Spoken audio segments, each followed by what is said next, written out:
Hello, everybody. Sorry, I'm looking at my other monitor. And welcome to the HalfGen podcast. My picture just got clear. Oh, because my mouse was on it. That explains a lot. I was like, why is my image so dark? It's a good start. You Strong won't start. see that on your end because it'll be processed correctly. I'm doing that for the stream. And I was like, boy, my setup looks really dark. And it's because the mouse was hovering over it. Well, shit. That'll happen. Yeah. Ross, how Yes. are you?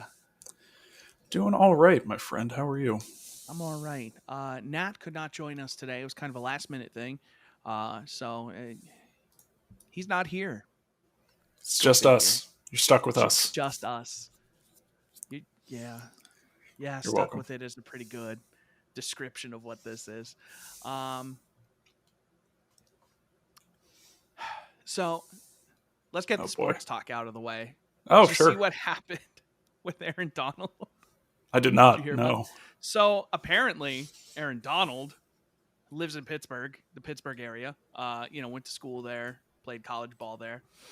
Beat the shit out of some guy apparently. Swollen face, arm in a sling, stitches. Apparently, assaulted the fuck out of this guy. For those who don't know, I'm a diehard Rams fan, and let me just also say that if Aaron Donald did in fact beat the shit out of this guy, he gets whatever's coming to him, But boy, what a fucking stupid thing to do if he did that. Oh yeah, I'm arguably the best player in the league. Let me go beat some dude up. Yep. What the fuck? Knowledge. What the fuck, dude? It's what the fuck? What I wonder why. I wonder what that dude said. He must have had to say something. And it couldn't, regardless, it's not enough. It's him saying something is not enough justification. Sure, Aaron Donald needs to come back and be like, hey, do you have $100 million? I have $100 million. How many times have you been Defensive Player of the Year? What? What's that? I can't hear you over the three. Is it 3 or 4 he's done it? I don't know. I think he's done it 3 times. The at least 3 that I've done it. Wow. All you need to do is be like, I'm Aaron Donald. Who the fuck are you? Yeah. God, I wonder how that's going to go down. Yeah, no kidding. He's probably going to get suspended for at least a couple weeks. Yeah, and, he has to. It's not the end of the world. I just hope, this isn't a nice way to say that. I hope it's one of his boys who did it and not him. Because then at least it's like, yo, my boy did it, but I'm still a decent person who just didn't stop him. Yeah. Yeah. I don't want Aaron Donald to be a shitty person, really, because he seems like he seemed like there was that one time against the 49ers where he got ejected and he was just going off.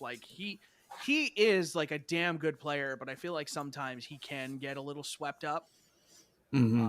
And I think that's probably what happened. Yeah. Boy, it's that disappointing. Yeah. If it would have happened to any other player on your team, it would have been a little better. But it had to happen to Aaron. No, it would have been better for the team. Yeah. Well, that's a shame. I'm sorry to hear that. I mean, let's see what happens with that. Yeah, I don't think I have any sports drama on my end. Every day I'm just rolling with Mahomes. Yeah. So, homies. Yeah, Kyle got this for me. Yeah, no sports drama on my end. The Celtics are winning again, which is nice. They won last week. When we had the podcast, they beat the Knicks, right? Yeah, they won 3 or 4 in a row, which is insane because winning more than 1 game in a row seemed like an impossibility about a month ago. The Lakers beat the Nets without Anthony Davis and LeBron James. Yep. Which was everybody was just the fuck, the Nets. Yeah. I just want the Nets to implode so badly because Russell made a meme. He made a meme. Hold on. Yep. Here's camera. Ross's camera. Awesome. Well done. Well done. Oh shit.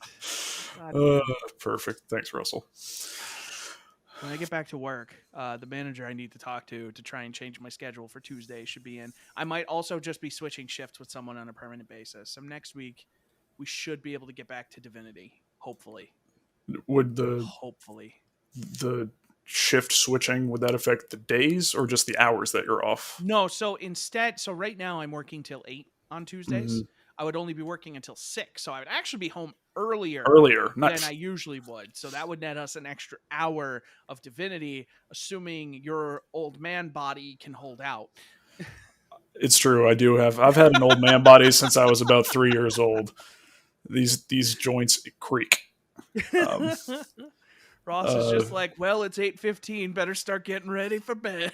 Oh man, just brush my teeth, put on my slippers, and just. Meanwhile, my body last night was just like around midnight. It's like, you're kind of tired, but you shouldn't go to bed yet. I'm like, no, because I'll wake up. And it's like, hey, now it's 5 a.m. And I'm like, what? When? And it's just like about 5 hours. that would destroy me for the next 2 days. I could just be up. And then like I woke up this morning and I was just like, cool. And then I woke up again and I was like, fuck, what time is it? Of course it was 1 o'clock. because that's just how it works, you know? Yep. Yeah. Well. And I think I opened this Friday, so I gotta not do that tonight. Fuck. Basically what I'm getting at is, you know, you guys can help us not have to work on their jobs. It's good. You worked your way around. I like that. The joke is not that I made the joke. The joke is the joke itself. Yeah. That'll never happen. Yeah. It took you a while, but you executed the reach around there. Yeah. Good job. I'm nothing if not generous. Oh, God. Just trying to give the people the opportunity, you know? Give the people what they want. Did you know, Ross, that people can support us directly on anchor.fm/HalfGen podcast? No. What's an encore? Oh, good. I might have half delirious Chris for this podcast. Fantastic. Fantastic. Fuck. Oh, I'll show the podcast. For this won't play well on audio, but I got this new keyboard. It's a Rocket. That's a gamer keyboard. Well, you know, it is, but it's like nice. It's got like these short. Oh God, you're raving. Yeah, now I'm master of the rave. When you put the RGB up, you started raving. For a potential title. I didn't hear you. I was talking. The master of the rave. Put that down. Oh, yep, it's back. But yeah, so it's got like this like raised. So you see more of like the RGB, but it's got like these nice kind of almost like chiclet keys, like the laptop style that I actually genuinely like. Oh, good. It's not on your screen, but you're raving on my screen. Wow. Yep. This is just. I'm actually going to take it off. Oh God. I don't have epilepsy, but that would definitely trigger it if I did. Wow. Oh. Still going. Okay, I'm just gonna not look at you. Can I fix it? Like, can I just reverse it? No, you're good. You're good. If I do it upside down, like, is that like putting the car in reverse? You know. Now your walls are black, so I don't know how that happened. I'm kidding. No, you're just still raving. But yeah, I bought this new keyboard. It's a 10 keyless. I already missed my numpad, but I'll get used to it. The little bit of typing I've done on it, though, has been really nice. And that's the one thing I haven't had for a long time is a keyboard on my desktop that I really like to type on. Mm-hmm. To the point that, like, I keep buying laptops because I'm, like, just hungry for that typing experience, you know? And I'm just like, I need to find it. It's nice to see you move to a smaller keyboard. I prefer the smaller keyboards, to be perfectly honest. I can't do that one. I can't. The 65%? The 65%. No, because I use my function keys. Oh, yeah, I use these. Yeah. So, like, that's understandable. Like Destiny, I use these to go to different things. Like F5 is like my quest tab, you know? Like, I will assign stuff to the function. I am one of the few people in the world who actually uses their fucking function keys. Yeah, apparently. I assign keybinds to them, and I'm just like, okay, like, this is just easier. I use them in, like, Final Fantasy 14. I have, like, skills tied to them, so I'm just like, okay, like, you know, I got the 1, 2, 3, 4, and then my next quick, instead of having to go, like, 5, 6, 7, 8, I go F1 through F4. Why did my keyboard just dim? Nobody told you to do that. Everything is dimming. Doug Dimmadome, owner of the Dimsdale Dimmadome. Owner of the Dimsdale Dimmadome. That's right. Why do I brighten? Why did you turn down? Who told you could do that? I didn't down say for I was what? done with you. It turned down for just any old reason. It turned down. It didn't need a what. It's just like okay, but not like the Little John. Okay, not the fun kind. Oh, okay. Well, that's less fun then. Okay, so I guess that's like maybe like a sleep thing when it's not being used for a while. Maybe it just dims. I don't know. I just got it today, so I'll figure it out. I replaced my Corsair keyboard, which is still really good, and I like it. I just wanted something different, and I wanted something a little smaller, and now I have so much more mouse real estate. I know. It's great, isn't it? Yeah.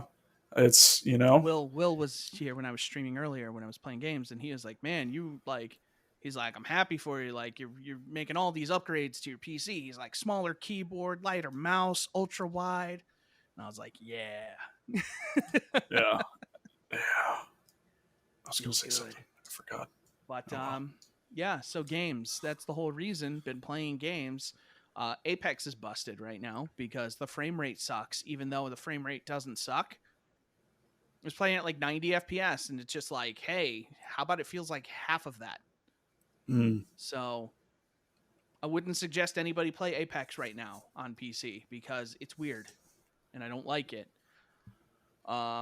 Is it happening? Otherwise, is it happening across the board to a lot of people? I'm blocking Ross now on the stream side of things. Do you not hear me? I played a couple things. Ross, I don't think he hears me. Been dabbling back in that DC universe. Can you? Oh. Nope. Can you hear me? No, I realized what happened. Don't worry about it. Okay, I was chatting, and I was like, oh, he's still talking. Oh, I guess he hates me, or he doesn't hear me. It's 50-50. There's a button on here, and I was checking to see if it did something, and it apparently mutes things. Perfect. Good to know. Yep. That should not have any impact, I don't think, on... No, my bars were still going. Okay. Yeah. I assume my bars were also still going. Yeah. Yes, they were. Cool. All right. I'm sorry, what were you saying? I don't recall. It wasn't anything important. Fantastic. But yeah, Apex. And then DC Universe Online. I made the follow-up to my most popular character ever, Mrs. Pristine Trousers. And she's great. She uses a shield, and she flies around on the little disc things. I have to tell you, Ross, that game feels like it was 5 years too old when it came out. Because that game is 10 years old. And now it feels brand new. Is it rough? We should have done this a while ago. I've been pushing for it for years. It is not my fault. And every time I told you I would do it, you never did it. That's not true. That is true. That's why we're only doing it now. I've been saying this now. Yeah, I had the game installed for literal years, and I uninstalled it because I was like, we're never going to do this. The game was there. And then it deleted a bunch of my characters. I don't know what the fuck happened. Oh, that's weird. Yeah, so I only had like a level 11 and like a level 17 character. I don't know what the fuck it was. But yeah, so I just started over. Yeah, that makes sense. Apparently, I have credits. I can make a character that's like level 30. If I wanted to, I could just go make another new character and just be like, oh, I'm going to remake Mr. Bushido. And just go fucking do that, I guess. Yeah. The game does not feel great to play. Yeah. It does not. It's pretty great. Embrace the jank. That's all I have to say. Frankly, I'm just amazed it's still going. Yeah, me too. Me too. Boy, does that feel like a game that should have quit a while ago. But they keep making content. Apparently, they keep making money. So, more power to them. Fucking hell. And then I wanted to make my shield character because I was like, I remember the one time I used the shield having a lot of fun. And then, like, you have to buy it. And I was like, fuck it, I'll just subscribe for a month. And just get it. I'll just subscribe until we're done, and then I'll unsubscribe, and then just not worry about it. Because I was like, oh yeah, I could buy this for $100 in a bundle. And I was like, or I could Or not. subscribe and never pay $100 ever in subscriptions because I'll never play the game that long. Yep. Exactly. But yeah, so Mrs. Pristine Trousers, she's fabulous. And she's just out there kicking ass. How's Hella Dope Shaka Bra? She's good. She's good. Just spent just a very short amount of time the other night, just kind of getting the old sea legs back. Boy, it's just silky smooth gameplay. The DC just legs back. Yep, the DC legs. I already had the AC arms up. Just needed the DC legs. And boy, it's like Bayonetta smooth, that game. It's just unbelievable. Don't say things that are clearly wrong. This is why we still have to work real jobs. But yeah, I'm excited. Filthy liar. Yeah, no, I'm not a filthy liar. I am. You just lied. No, it's true. It's true. Bayonetta smooth. Yeah. Your eyes just rolled so hard. Oh my god. With pleasure. My eyes rolled with pleasure. Yeah, that's what it looked like. I'm excited to any game gets better with friends. So I'm excited to play that again. I could think of a few examples that don't, but like what? God, what was that one fucking game? Now I can't think of it.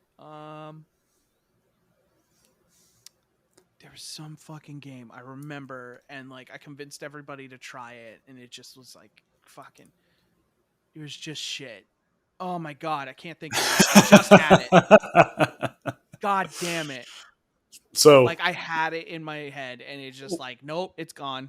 Listeners, proof that games are better with friends. There are no exceptions, no matter what the game. Case closed. It's not true. That's never going to be true. Don't let him continue to deceive you. Co-op makes any game better. Not a bit. No. Oh god, I just had it again.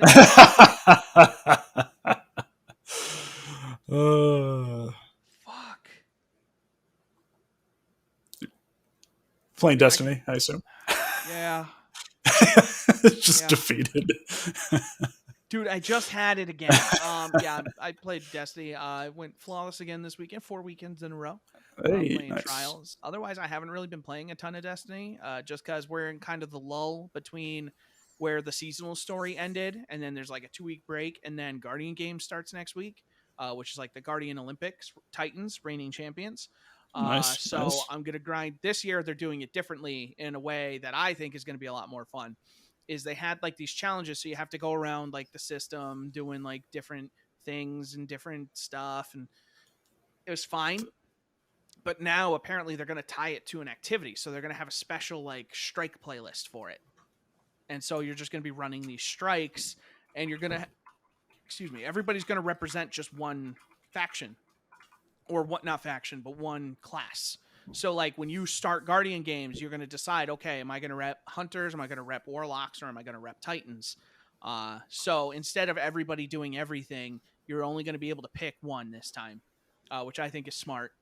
And it's going to hopefully, like, level the playing field a little bit.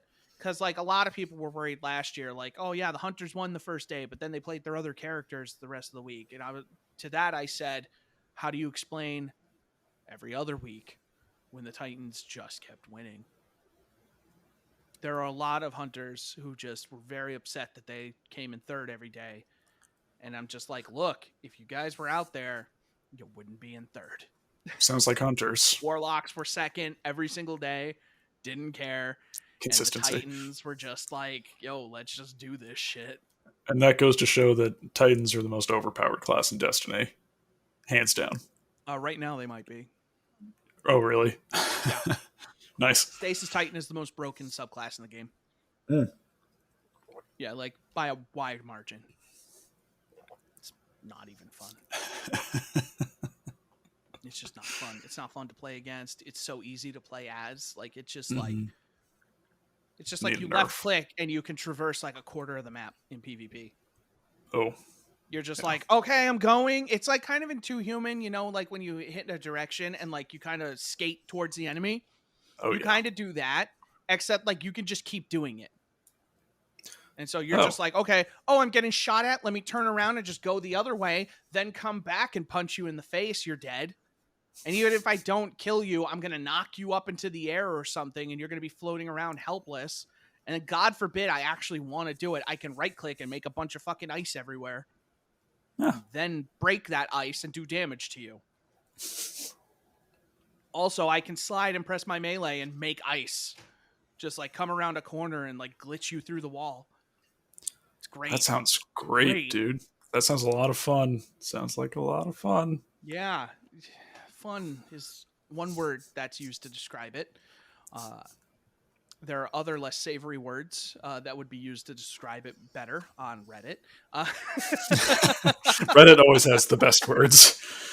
Yeah, but write that down too. I like that. Yeah, I'm excited for Guardian Games next week. Hoping that the Titans can pull through again.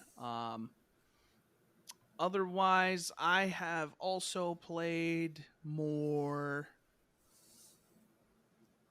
of 3 games I think I touched on last week. We played more Parkitect. I played more CN Park. You need to see CN Park now. Yeah. It is at least twice as big as it was before.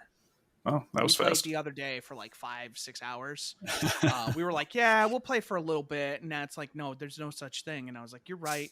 And then we're like, okay, it's like 20 to 10. We're like, we'll get off at 10. And then I look again and it's 10:55. And I'm just like, hey, Nat, remember when we were going to get off 55 minutes ago? He's like, man, I fucking told you. That's what he was saying. We'll just play a little bit. And he was the one who said like, yeah, I got to get going. And I was like, yeah, we'll do other stuff. And I'm like, yeah, Uber, we'll play DC. And he's like, okay. And then like an hour goes by and I was like, yo, what? We were just working on this little area, just doing like some path stuff. And just all of a sudden an hour. What the fuck? Yeah, I got a piece I'm working on about that. Nice. Nice. Parkitect. That's a ton of fun. We need to play our park again. I have so many ideas. Yeah, for sure. It's depending on how busy work is tomorrow, I should probably be able to jump on during the day at some point.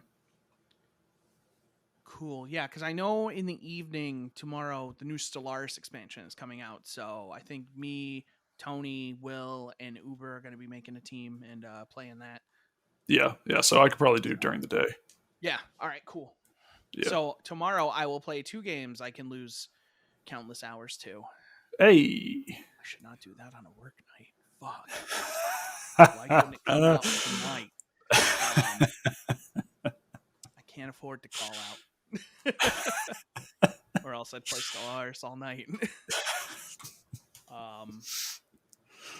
I played more Outriders now that the servers have stabilized, but not too much Outriders because there's still an issue of like inventory wipes happening. Yeah, I heard about that. I also had a weird issue the last time I was playing with Uber, friend of the site. Just like I was playing with him and just like halfway through a fight, it just started like disconnecting him. And then he couldn't rejoin. Like at all. I had to quit to the menu, re-invite him. He couldn't join. We restarted our games. He couldn't join, and then he finally joined. We spent like 45 minutes just trying to get him back into the game. That's super weird. Yeah, and then we played and it was fine, but it was just like, I don't know. Outriders is a really, really, really good game when it wants to be. And then every other time it's just kind of troublesome. Yeah, once the inventory thing is fixed, I know crossplay is fixed now, so I can finally play with you guys. So that'll be fun. Yeah, and it will be fun, and I'll be able to go like flex on some low level dudes and just be like, haha, you suck. It's gonna be my favorite. I've got some good guns now. I've got some cool powers, and like I'm liking my character a lot. Just hard to play the game still, weirdly enough. So Yeah, that's haven't too put bad. as much time into it as I'd like. The other game I've been playing a good amount of is Evil Geniuses or Evil Genius 2. I played that last week for like 4 or 5 hours. I had a long session, I think, last Thursday. I like that game, but like in a SimCity kind of way. Okay. I feel like that's a game that like I'll play on and off right now. Like once or twice a week, I'll boot it up. That's kind of like Evil Genius has kind of taken Loop Hero's place in my rotation as like when I don't know what to play, I just boot it up, you know? Okay. So I haven't played Loop Hero in a little while, even though I want to get back to that too. But there's a lot of games I have to get back to. Remember that time I started Hitman? Yeah. Haven't played it since. Yeah. Remember that time you were gonna play Hades again at some point? I did do another run in Hades since then. That's fair. I just didn't stream it. I did That's like fair. 2 or 3. Yeah. Nice. Yeah, so I'm playing Hades. Bitch. And that's going in the chat. Perfect. Oh, I do still need to play the Risk of Rain 2 update. You're right. Jazz is calling me out in chat. You son of a bitch. I do need to play that because that update is out. They have a big like anniversary update of the release. Bless you. Pardon me. Thank you. Yeah, so I still need to play that too. But yeah, Evil Genius is like a fun game. I'm gonna play it kind of like for as long as I can, and then it'll be like a game maybe I come back to a couple times a year and just play for a little bit, and then not. Like it's fun, but it's not super engaging. Okay. Like a lot of the stuff, like it kind of feels like one of the big mechanics of the game is like there's this overworld and you're just kind of telling it to do stuff. It's kind of like the Dragon Age Inquisition thing where it's like, okay, I'm going to tell this thing to do this and maybe it's going to make me money or maybe it's going to take some heat away or maybe I'll like recruit some specialist or something. But it's kind of like an idle thing where it's like I do it and I leave it. And that's going to go for like 30 minutes or an hour or however long it's going to do it. And then I'm just kind of waiting for that to finish. And then back at my base, just like every like half hour or so, just like 5 agents show up. And they're not hard to deal with. It's just really annoying because they show up. And like at one point I'd stepped away from the game and they showed up.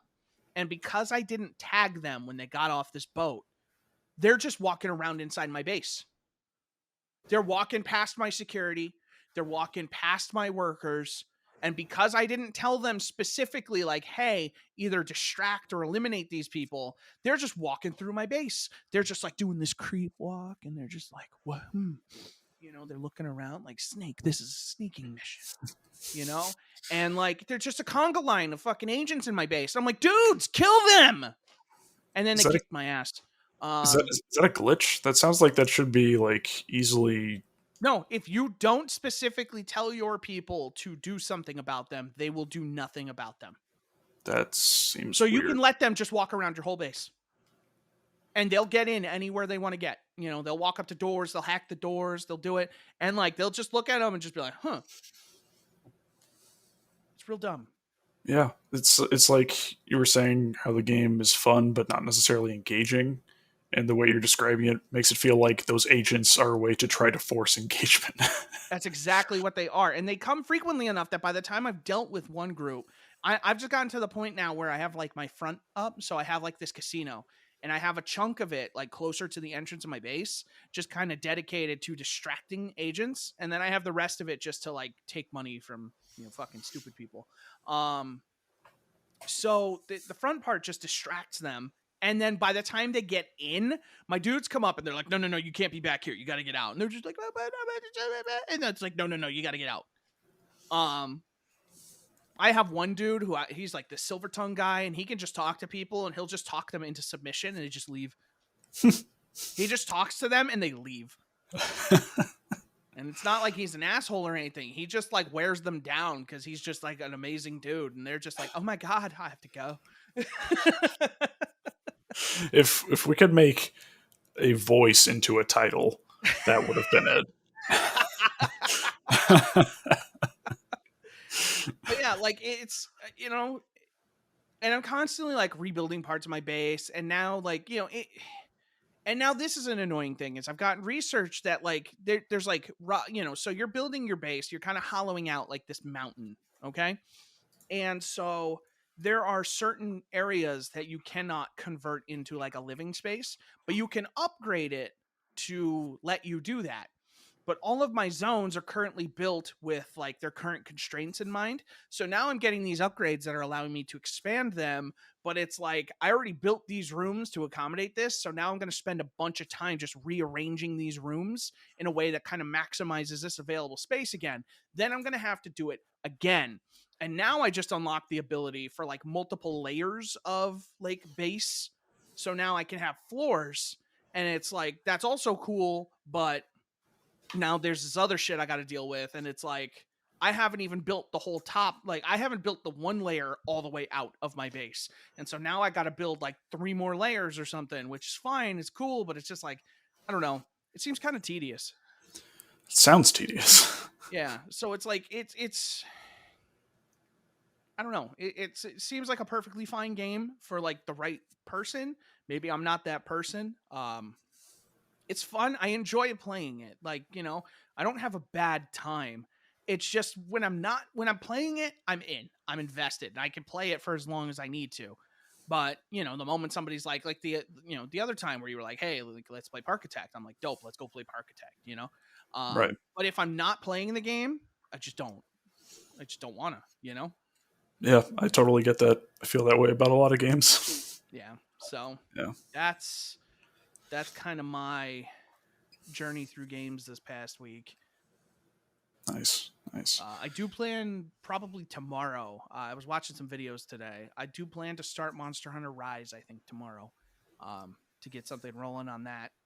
So that should be fun. I think I've decided I'm going to use the Switch Axe because it looks cool. Oh, it sounded like a new Switch model. I was very confused for a second. Yeah, the Switch Axe. It's instead of like going from dock to handheld, it goes from dock to deadly weapon. Oh, nice. Yeah, it unsheaths and then you can just like gotcha. Leviathan axe. So like when you're ready for the Switch, I'm just like it's like Bloodborne. It's like the thing that turns into an axe in Bloodborne. From the into the I just put my hand out. It's just like it's here. Perfect. Oh, that's cool. Like, huh? and then you're out $300. Sometimes it takes a while. Are you not worthy? No, am I? Oh no. Shit. Oh god. Xbox. That was. That's not the same thing. PlayStation. All right. Yeah. No. All right. This is great for our audio listeners. They can put it together. That's fair. Cell phone. Ew. So that's all you've been playing? Yeah. Yes. Okay. Yeah, I'm like thinking, and I'm like, did I play anything else? And his voice went up 3 octaves that day. Yeah, no, because we didn't play It Takes Two this week. Right. I already talked about Apex, Chaz. I already talked about you. Greedy. Just wants airtime. Everything's about Chaz. I told him that today while we were playing. It's just like, I need health. I need health. I'm like, not everything's about you, Chaz. Everything's about Chaz under title options. Okay. I've not been playing a large variety of games. Been playing my Switch a little bit. I put a little bit more time into that Dungeons and Dragons idle game, clicker game. He wants a whole episode. Well, Chaz, thank God you're not here. So, been playing a little bit more of that, and I like a couple years ago, I bought like Lego Marvel Superheroes 2, and I've been in the comic book mood, so I reinstalled it and started playing it. It's fun. It's a Lego game. Probably put 3 or 4 hours into that. The bulk of my playtime has. Yep. Don't let me forget. You just mentioned Lego. I have something to show you after.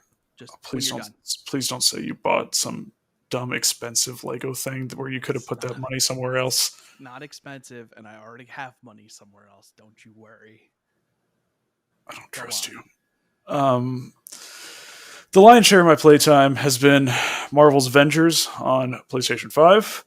I'm going to start a weekly call out to our audience. If anybody has Avengers on PlayStation and wants to play, let me know. I'm going to just have to get to fucking level whatever so I can play with them. I'm going to have to beat the story this week just so we'll shut up. Or else it's going to become the new Destiny of this podcast where I just bring it up every week. I mostly stopped. You brought up Destiny this week. No, you brought it up first. No, I didn't.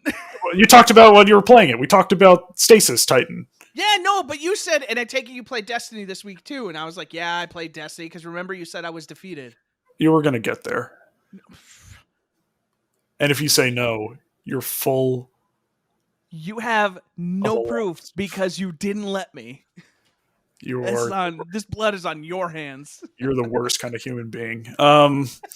So yeah, Marvel's Avengers. I've been playing a lot of that. I have Thor 1 gear level away from max level, and yeah, that game is just infuriating because in terms of like actual gameplay between all the different characters, it's probably the most fun in terms of gameplay I've had this year, and probably like in a while. Like the characters all feel so different and fun to use because the skill trees are so deep, and you can really just customize the play styles however you want for each one. Like I gotta figure out who I'm gonna want to play as. I assume Iron Man. Yeah, but I have to play more as Iron Man because I don't like the way he controls in flight. See, I didn't like Iron Man at first. I like Iron Man now. Hopefully that's what happens. It takes some getting used to, but especially with Iron Man, like you have 3 different weapons. You can use repulsors, lasers, or missiles, and they all. I like all of those things. Yeah, and you can just switch between them on the fly, and there's upgrade trees for each one. It's great.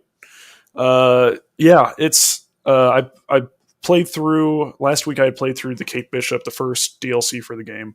I finished the second DLC today, the Hawkeye DLC, and those DLCs very much feel like they're both very short, probably like a couple hours to beat the story for each one. And it really feels like they would have been longer, but the time dedicated to fleshing those out more was dedicated to getting the game running at launch, and just trying to get something out. So it's a shame. The story's like the thing I think is pretty universal about the game is that people like the campaign.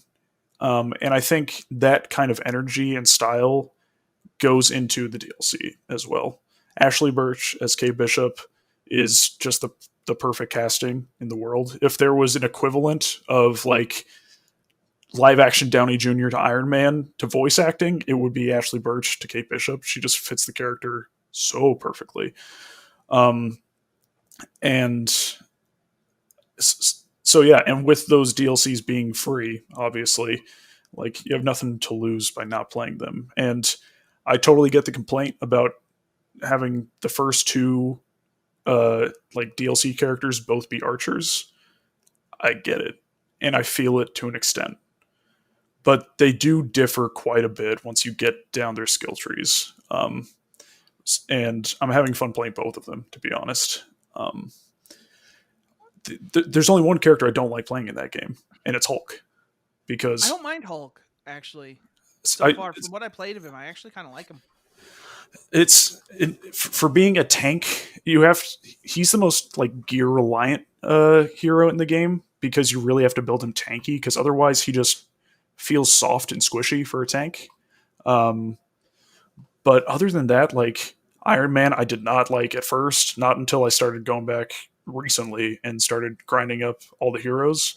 And him with missiles is awesome. With his lasers, if you hold down the strong attack button while you're on the ground, he'll do like a spin and just have the lasers go everywhere, which is pretty sick. Like the Iron Man 2 thing. Mm-hmm. Yeah. Nice. And he has some good costumes as well. I want the MCU Iron Man costume. So, yeah, starting in May, they're going to start releasing the MCU costumes. I know they're charging money for it, though. Yeah, they've gotten a lot of pushback on that. We'll see. They've changed their minds about things before, but it's really need to start making money. That game has, as far as I'm aware, has still not been profitable. So they need to make money where they can. And the thing is, they know people will buy these.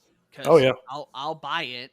Because let's be real, MCU Iron Man is maybe the coolest looking Iron Man. Like consistently cool looking. Probably, yeah. It's like especially like that Avengers, the first Avengers, that armor. Yeah, I as much as I really don't like Iron Man 2, I like the armor, the suitcase armor in Iron Man 2, like the little more Mark silvery. 5. Yeah. Is that the Mark? I don't remember which Mark it is. Mark Lucia, probably that one. No, that's the Mark 4, I think. Wait. Because he wears the Mark 7 in Avengers. There's the Mark 1, which is the cave. There's the Mark 2, which is the one that Rhodey steals. There's the Mark 3, which is where he goes to Afghanistan. He might have made another new armor at the start of Iron Man 2. That might be the Mark 4, because I'm pretty sure the briefcase is the Mark 5. Then Mark 6 is the one with the triangle chest, and Mark 7 is the Avengers. Gotcha. I think that's how it works. The briefcase is definitely Mark 5, though. Yeah. But yeah, dude, once you get more time, like, especially like, again, like, if you want to like try characters and just outside of the story, there's like harm rooms that like I can join you on and we can play and just get a feel for characters, that sort of thing, to break up the story. There's always that option. But yeah, just going through all the characters real fast. Hulk is my least favorite. Iron Man has shot up the list quite a bit. Captain America I don't love. He's really good, and some of his shield skills, when you actually Captain America with him, are pretty great. Where you can throw the shield, and then as it comes back, if you time the button press right, he'll kick it back out and have a second throw, basically, which is pretty cool. He's good. Miss Marvel is just super solid. She's a great support character. Kate Bishop is fun. She has 3 different arrow types and focuses a lot on like overcharge, which is a little different. Hawkeye is way more offensive. They take a lot of inspiration from his Ronin time in the comics, so he actually has a lot of cool sword combat along with the bow, which is pretty fun. And then Thor's my guy. It's just strong Thor was range. the one who I immediately liked. Yeah, and I remember like immediately on the demo playing as him, being like, when that first came out, and just being like, yeah. Thor, he's strong range, strong melee, best of both worlds. And then I haven't put as much time into Black Widow. She's next up on my list to put more time in. She is one I'm also interested in. Did my mouse stop working? There it goes. Yeah, because Black. Oh, good. Podcast is on hold for just a minute. Perfect. That's what I was going for. I'm glad you got it, Russell. Yep. For everybody, it's just the back of a Switch, and on it just says, "Whosoever holds this Switch, if he be worthy, shall possess the power of Nintendo." Thank you, Russell, the resident meme master. The resident meme master. But yeah, and a couple days ago, they had released a content roadmap in January. They released one a few days ago that got a little more specific in terms of months. So in March was the Hawkeye DLC, the ability to replay campaign missions. the next gen upgrade, and basically in a customizable harm room. So basically, customizable like combat challenges that you can make. April is the tachyon anomaly, where normally in missions in multiplayer, there's only one of each hero that's allowed. But in these tachyon anomaly missions, you could have like 4 Hulks or 4 Iron Men or whatever you want. And it's not just like you don't have to be like high level to get these. They're mission scaled from power levels 1 to 100. So you can bring anyone in, which is cool. In May is the Red Room takeover, which new Harm Room combat challenge content that's Black Widow themed. You'll get some more kind of Black Widow backstory along with the beginning of the MCU costumes in the game. And then that's the last specific month they have for something. Then the rest is summer and beyond, which is Cosmic Cube, a new villain sector, which is basically like a Destiny Strike. So they're adding a new one of those. They're also adding the patrol zone for the wasteland in the game, which will have a new mission type associated with it. And then the big thing, the kind of like between this and Spider-Man are the make it or break it, and like we'll see how long the game survives. But the War for Wakanda expansion, Black Panther, new hero outfits, power level cap increase, new villains, new faction enemies, new story, new biome, new outpost. It'll be interesting to see how that and Spider-Man goes, because at this point, I really feel like they need a complete new rebranding of the game. Like Marvel Heroes did it.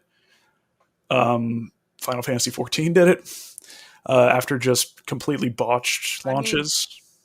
You don't even need to do a complete rebranding. Look at the Taken King. Look at Forsaken. Just talking Destiny. Yeah. The first expansions, the first major expansion that came out in both of those games changed the game forever. Yeah. And changed the opinion of the game forever. Both the original Destiny and Destiny 2 both were, panned at the beginning by, players either, for one reason or another. These first major expansions came out and just flipped the script. The first, the Taken King added incredible story, some awesome raids, an awesome raid and all this other stuff. And then Forsaken added like 2 new zones, the best raid in the game, in my opinion. This incredible story of avenging Cade, like all that stuff. And like all of, since then, Destiny 2, we all know I've been playing it for 4 years now. So we all know how that went, but it's or 3 years. I've been reliably playing it, but War for Wakanda, if they can have that Taken King or Forsaken moment, it's just that these games have done it before. These types of games have done it before, and they just need to make sure that War for Wakanda is that. Yeah, and it's that's going to be their last chance. Yeah, it's a shame that I'm sure to some degree that both parties are at blame from both Crystal Dynamics and Square Enix in terms of launching the game when they did with all of the problems it had. But they've just been having all those problems at launch has really just stunted the game's growth, because they completely had to stop working on everything to get the game working. So everything has just been pushed back. And the other problem is I feel like they missed a big opportunity, by not coming out sooner, Yeah. when Endgame was still a thing. You launched that game in and around Endgame when everybody is thinking about it. You don't have this problem, now, if that game had come out, because wasn't that game supposed to come out in 2019 originally? Probably, yeah. If that game hits when it's supposed to, it's a completely different narrative, because unlike a Destiny or something like that, people will flock to that game just because of the license. Exactly. Yeah. Just because Marvel is the hot thing. I ate part of my mustache. I didn't mean to do it. I don't know if I got it. I didn't get it. Nope. That's fun. Um, but yeah, it's for Got it. me. Nice, nice. Thank you. For me, it's like when it comes to specific genres of games, I won't play it unless there's like a license that I enjoy over it, just because I don't inherently like the type of game it is. Like the only MOBA I've really ever liked that wasn't Demigod at the time um, was Rest in peace, Demigod. indeed was the oh my god. See, it's been so long. I was just thinking about it the other day too. What the fuck was it? Infinite Crisis. Yeah. Yeah, We like both got there. I love playing that game. Like I don't like MOBAs, but the license got me through the door, and then I got super into it, and then it shut down. I would still be playing Marvel Heroes today if it didn't shut down. Like that was the ultimate, just like chill, just grind out gear and levels game for me. Like I adored that, and I was so sad when it shut down. Like they had just made the transition to consoles. It seemed like things were going in the right direction. And then it's just like, and then they shut down. And it's just, I'm worried that's what's going to happen to Avengers. And I really don't want it to, because I think the core of the game, the gameplay, is fantastic. I think it's so much fun. And like they also list in the roadmap additional content and features like Omega level threat missions, multiplayer mega hives, post level 50 progression, like all this stuff. And it's just like it feels like the team is passionate there. I feel like they were put into a tough position, and I feel like the direction on that game was all over the place. And it just feels like at this point, it feels like it's 50-50 on whether or not this game exists in a year. And which, with this license, you wouldn't think that would be a problem. But like when you look at the player count on PC, it's like 400 players a day or something when I looked average. And it's like we can't tell those numbers on consoles, but I'm gonna see if Marvel's Avengers is anywhere on the top Steam list. Right now. Absolutely, it won't be. It won't be. What is that thing? Steam charts, Avengers. Yeah, steamcharts.com. Marvel's Avengers. 24-hour peak, 724 players. Yeah, that's why. Like, I originally bought it on PC, and that's why I got it on PS4, because everybody was like, "Yo, nobody's playing this game on PC." Yeah, yeah. Which is a shame. You know what game needs crossplay? Marvel's Avengers. Yeah, it's true, and it's like I think Marvel's Avengers. All games, but yeah, all Marvel's games. Avengers. Yeah, and I think the player base is definitely higher. I feel on consoles. I feel like it is more of a console centric game, as it just like that's just my own feeling of it. Like I've been matchmaking and finding people to play missions with, but like the all time peak for Marvel's Avengers on PC is 28,000, like a little over that. And it's like something with this license shouldn't have this low a player count. And it's just it comes down to if the developers can turn it around, or if it's too deep of a hole. And they keep saying like we have like we're going to stick with this, everything's going to continue moving up, we're going to be releasing content, and then the plug's pulled like Anthem and its rework. Like well, you gotta also wonder too if it's Avengers fatigue, because if this game had struck when the iron was hot, different scenario. But now we're talking about, what's up, Suspend? But now we're talking about a game that is, at this point, 2 years removed from the biggest superhero movie ever. And, it's just a thing of everybody has had their time. The Avengers was building up for 10 years to get to Endgame. And I think a lot of people are just good, They're just satisfied with kind of how things ended. And maybe like right now is just not the time for the Avengers to thrive. I can definitely see that. I think the things that people enjoy most about this game are the Marvel aspects of it, in terms of like especially the story. which is by far the most praised aspect of the game. It's the gameplay modes surrounding the Marvelness of it that are the big problems. But I could definitely see Marvel fatigue being a thing, which is why this could have had the perfect opportunity to kind of keep it alive. But I do want to address one thing. Suspended made yeah, a point. I'm just going to read what he said. So crossplay is a very contentious concept.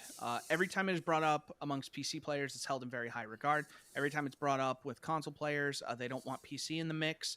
They only want cross-console play. For the most part, that is only with regard to like PvP. Most console players actually like having the option, and the benefit for console players is they can always opt out of PC play. Like I don't see anybody, playing Fortnite or, Warzone who's just like, oh, these damn PC players, and because if they're not opted in for it, they're not going to get them, but the benefit of crossplay is that if I have a game on PC, Ross has a game on PlayStation, Outriders, perfect example. yeah, Now we can play together. That's a benefit for everyone, And regardless, even if Outriders had multiplayer, if Ross wanted to play it, yeah, he's going to have to put up with some mouse and keyboard players, but he'll probably do it because he wants to play with his friend on PC. yeah. I still did fine in Destiny 2 PvP. Well, I was playing on PC, but I was using a controller. So like, Yeah. I think when it comes to crossplay, I think the only contentious thing is PvP. And I think that's only because of cheaters for the most part. And, specifically, that's a problem with Destiny just because Destiny has a big cheating problem on PC. But, we saw it today. I mean, just today, I had a cheater in Apex, just looking through walls and spotting people. But that's not every game, and that's not something that's going to impact PvE. Crossplay as a whole, as long as you are able to opt out, crossplay is a net positive in every regard. There are very little downside, and those downsides can be avoided by just disabling it on the user end, But crossplay has way more positives than it does negatives. Yeah. As I'm primarily a console player, and I want every game to have crossplay. It's just more people to play with, bigger player populations for games, and ability to play with friends across different preferred platforms. I think the skill gap thing, Suspended, is a little overblown. I mean, just look at Warzone. Look at Nick Merckx. As much as I don't like Nick Merckx as a person, he's a guy who started on console. He's a PS4 player of Call of Duty, and he's pulling in like tens of thousands of views because he's a top player. He's not the best player, but he's playing with people on PC. He's playing with a controller. He can play from his console, and he can compete with all of them. Like he's still playing at a high level with a controller, So I think the skill gap thing is just a mental thing. If you are good on a controller, like, listen, there's always the potential for a skill gap. If somebody of equal skill, of comparable skill, mouse and keyboard versus controller, if they are at an equal overall skill, regardless of input, like they should be equal.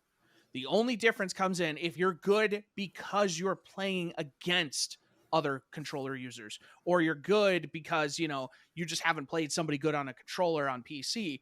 That's different. But like, if you're talking, you cannot, the game sense doesn't change going from console to PC.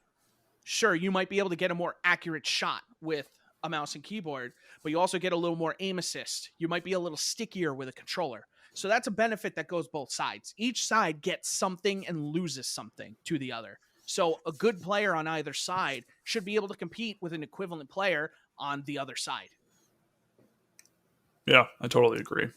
And like you said, PC player who does one of the best snipers in the clan, in my Destiny clan, uses a controller. Yeah. And like he's a damn good sniper. And so like I really think that whole thing is blown a little out of proportion. If you have the talent for the game, it just works. Yeah. And I feel like the other thing with crossplay, and it's not even a crossplay thing, because this happens with games all the time, where there's specific DLC that kind of bars part of the community off from playing with the other part of the community with the DLC, and like with Spider-Man for Avengers, like that's only going to be on PlayStation, but it's like you would still be able to play with people who are not on PlayStation who don't have Spider-Man. So yeah, crossplay. I want every game to have crossplay. It just makes the world a better place. Yeah, crossplay should be it should not be the exception anymore. Like crossplay should be assumed at this point. It should not be something that we have to ask about. And then yeah, just if you're a console player who doesn't want to play PC players, you should be able to very easily, like with the press of a button in a lobby, opt out of crossplay. Yeah. And end of story. If those people don't want to participate in it, that's on them. But if the other people want to do it, especially in a PvE game, I think in a PvE game, I don't think you even opt out. Like in Destiny, you'll be able to opt out of PvP in Destiny when that goes live in season 15. I cannot wait for crossplay because I have a bunch of people on consoles who would definitely get back into that game because we'd be able to play together, so I am super ready for that. And in PvE, it should pull from all communities, it should pull from PlayStation, Xbox, and PC to fill a zone, because what does it matter? If you're all good players, what does it matter? Yeah, I agree. Oh, shit, if you're all bad players, what does it matter? That's also very true. Yeah, no, I agree that those exclusives, like a Spider-Man thing, that's not good for the game. That's not healthy for the game at this point. Like, I think it was like Imran Khan. He works at Fanbyte. He was with Kind of Funny, previously Game Informer. I don't know if you follow much of him on Twitter at all. I have. I saw him on Kind of Funny. Yeah. Yeah, he's good. I follow him. So he made a good point a couple months ago about Spider-Man. He said there is no scenario where Spider-Man comes out and it is a positive for Avengers, because either he comes out and he's really good, and then you piss off the Xbox and PC community, whatever's left of them, because he's so good and he's only on PlayStation, or he comes out and he sucks, because then you piss off the PlayStation community, which is probably your biggest remaining community. Yeah. So there is no scenario where Spider-Man comes out and doesn't damage the game in some way. Like, yeah, they do not win by releasing Spider-Man at all at this point. Which is not something that game needs. That game does not need a lose-lose scenario. Yeah. So, yeah, I guess at the end of the day, I still have no idea if this game is going to exist in a year. Square Enix could very easily pull the plug on this, and I could see it happening. I would have thought they would have done it already if they were that dead set on it. This is the company that let a team remake Final Fantasy XIV, and look what that became. Marvel's Avengers is different though, because that's a license. So I don't know if maybe there's an agreement in there where they have to support it for a certain amount of time. Maybe there's maybe there's something in there, or maybe there's something where Square Enix can cut their losses and be like, hey, we don't want the license anymore. Just take it away. Yeah. Maybe they just say, hey, you know what? This is getting too expensive, and we can't afford to continue to do this. And then maybe Square takes what they did for Avengers and they make a different game, to try and recoup that. Maybe they take some of the underlying mechanics and say, okay, we can just make a better game without the Marvel license. Right. But who knows? Time will tell. It is what it is. I like the game a lot. I'm playing it a lot now because I think in the back of my mind, I do have that like little bit of fear that I'm not going to be able to play this for a long time. Are you playing in the 4K 30 or the 60 FPS? I'm playing the 60 FPS. Hell yeah, it's nice, right? Yeah, super smooth. Real nice. Like DC. That's why I'm playing. I didn't want to start it till it came to PS5 because I was like, what? I'm like, that's why I bought the PC version, was just because like, look, if I'm gonna play this, I want a good frame rate. And then now that it's 60 FPS on PlayStation, I don't care. It feels great. I regret ever buying it on PC, honestly. That's a mistake I'm gonna live with for a long time. But hey, I wanted to give the game a shot, and I never played it. Yep. The moment I turned it on my PlayStation 5 was the most Marvel Avengers I'd ever played.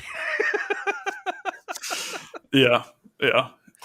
Uh, yeah, I hope you do play more of the story, though. The story is really good. I want to, and I want to keep playing it, and just bouncing between a lot of games, and it's it's Parkitect here, it's Stellaris tomorrow, and I still got to find time to play a bunch of other games. I still have Cyberpunk, haven't started it. Yeah, yeah. Because everybody says keep waiting, and I'm like, I want to see what this looks like in ultra wide, but I want to play it when it's good. Yeah, You yeah. know? See, I mean, for what it's worth, today I think it was today, maybe it was yesterday, but CD Projekt Red came out and they said like there's no scenario where they give up on Cyberpunk before it is the game they wanted it to be. And they have the power to do that, and I think they will do that. So I think they have to, if nothing else, just to salvage their credibility, because they're gonna make more games. This is not Cyberpunk will not cripple CD Projekt Red, but it's gonna make people think twice. And if they can if they can salvage Cyberpunk and turn it into something, especially knowing that like they have that next gen patch, that's an opportunity for people who never played the game, who are maybe holding out hope to be like, hey, play Cyberpunk and now it's good. Yeah. Now with good. Yeah, now it's good. That should be the subtitle. And that's Cyberpunk, man, we have a lot of titles. Now with good edition.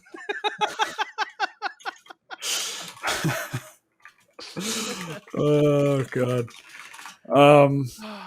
Yeah, so yeah, that was a lot of Avengers talk. Apologies to everyone who doesn't care about Avengers. But yeah. You good? Yeah, no, if they don't want to hear Avengers, they can skip forward. Yeah. And then last they're supporting us on Anchor or anything. Jesus.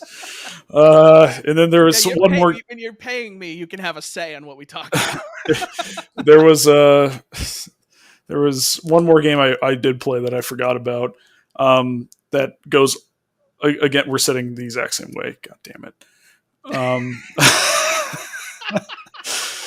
Make a heart. Just, am I the right way? Work. No, not on my end. No, other way. Yeah, for the stream. Oh, a little more. A little more. To the side a little more. A little more. Yep. All right, kind of. Yeah. All right, cool. Dope. We did it. All right. Sweet. Okay. We did it for the podcast and for the stream. And the Vine. Fine. Rest in peace. Yep. Hearts in chat. Yeah, hearts in chat. But yeah, to continue my comic book obsession right now, in addition to just reading a ton of comics and playing Lego Marvel Superheroes and Marvel's Avengers, I also went back because I forgot I never played the second DLC pack for Marvel Ultimate Alliance 3, the Fantastic Four DLC pack. So I went back into that game. I want a sequel. That game is so good. That game is so much fun. I need to get that game again because I got rid of it when I wasn't playing my Switch as much. Yeah. Dude, I need to pick it up again. I will play that game with you. I know you say you will. I will play. Dude, I've been a lot better about playing games recently. You have recently. Yes. I've been trying to make a marked improvement in that area where I've been very consistent. Because you'll play more games if we play them together. Yes, I will. Exactly. I mean, remember we hit the wall on Doctor Strange, and that's what broke it for me. That is what broke it for you. Yeah, he's the hardest boss in the game. And that sucked because he's like the second or third boss. It's just like, hey, what's up? And I'm like, go away. Yeah, I played some of the Fantastic Four DLC. Actually got to play with the Fantastic Four, and they're a lot of fun. You played with them, like in co-op, like they. Yeah. I had Chris Evans as Human Torch on my couch next to me. Yeah, and Reed Richards and everything just playing, and he's just like, "What are the controls?" yeah. And then like the TV was at the wrong angle, so Mr. Fantastic just reached out and kind of moved the TV a little bit, and then our sectional broke because the thing sat on it, so that was rough. Yeah. But yeah, that game.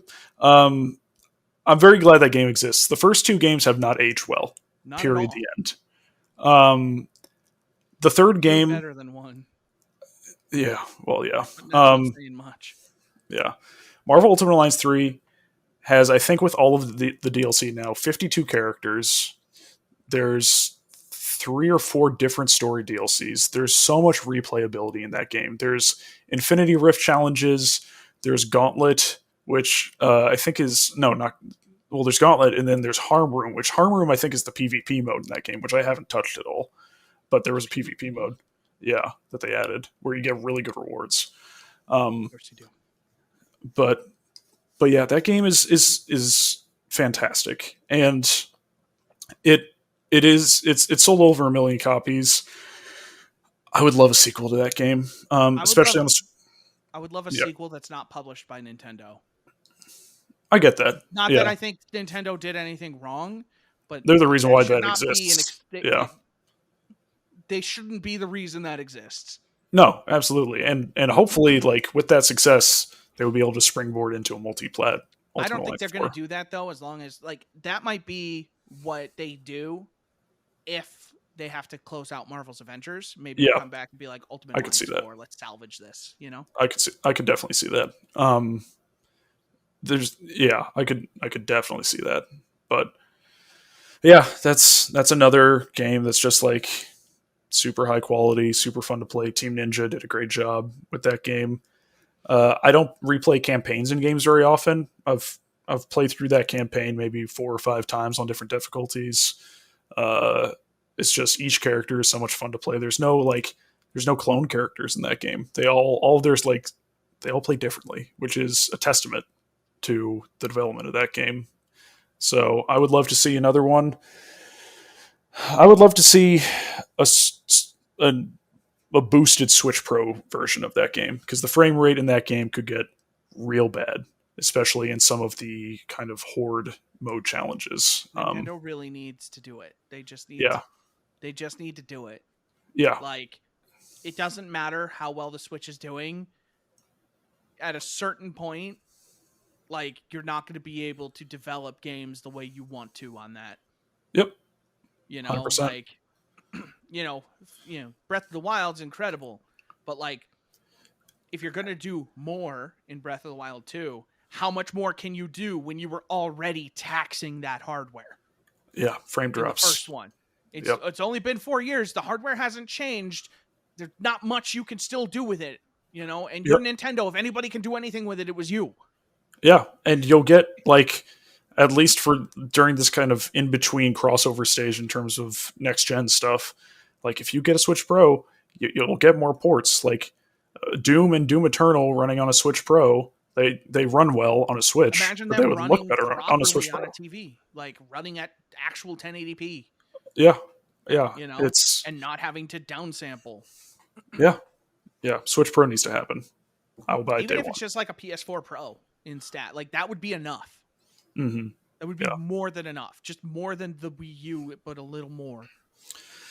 Yeah, which has been their MO since the Wii, which was the GameCube, but a little more. No, it was just the GameCube, but with motion controls. Didn't they use like a lot of the same like resources? Didn't that shit run on GameCube hardware? Maybe more or less. More or less. I mean, the first version of the Wii had you could play GameCube games on it directly, but. No, I get you suspended. Like, again, if anybody can do it, it's Nintendo, but there's still just the simple fact that hardware was not cutting edge when it came out. And, you know, there's only so much you can do on a mobile-based processor and GPU, especially one that was old when they started.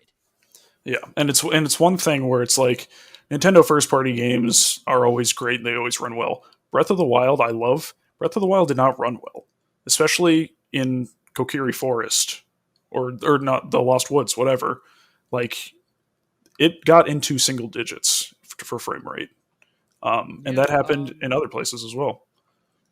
Like, you know, Marvel, you know, Ultimate Alliance 3 does not run well on the Switch. It just doesn't, you know. And it's not a graphically intensive game either. I mean, fuck, Fire Emblem had some frame dips. Yeah, it did. What the hell is Fire Emblem doing? Yeah.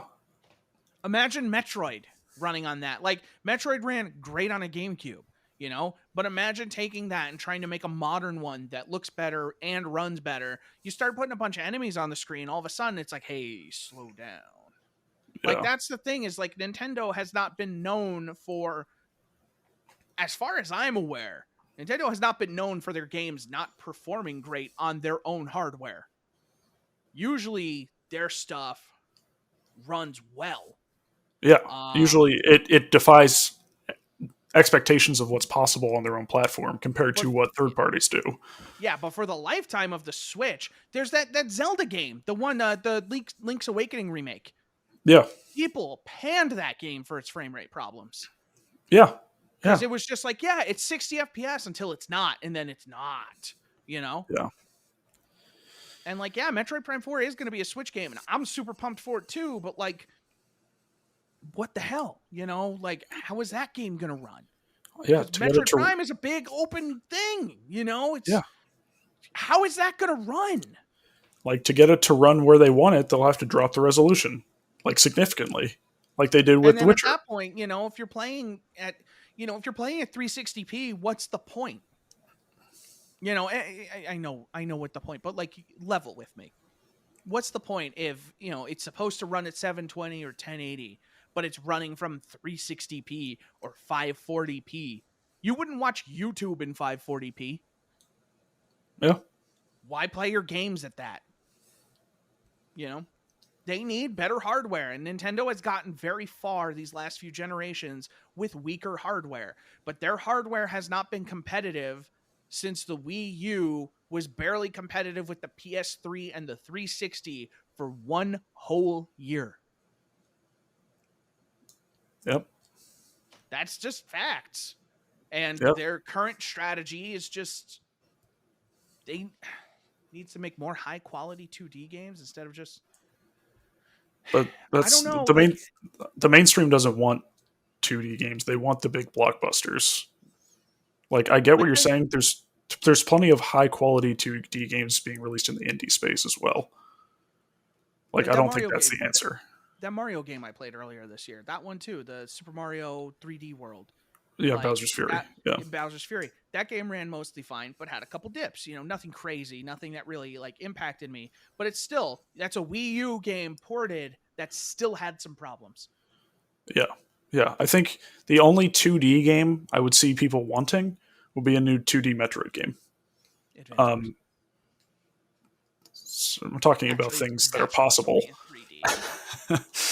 Yo, Battalion Wars was hope. It's this summer. This is the one. This is the one that they're going to announce Advance Wars, because they should give Fire Emblem a break, and they'd be like, hey, what if we made a new fucking Advance Wars game and then teased a new Fire Emblem after that? And then I'd be all smiles. You have willed more impossible things into existence. Final Fantasy VII got remade. Medieval got remastered. I'm waiting on Mega Man Legends 3, and I'm waiting on Advance Wars. I'm 2 for 4 right now. Yep.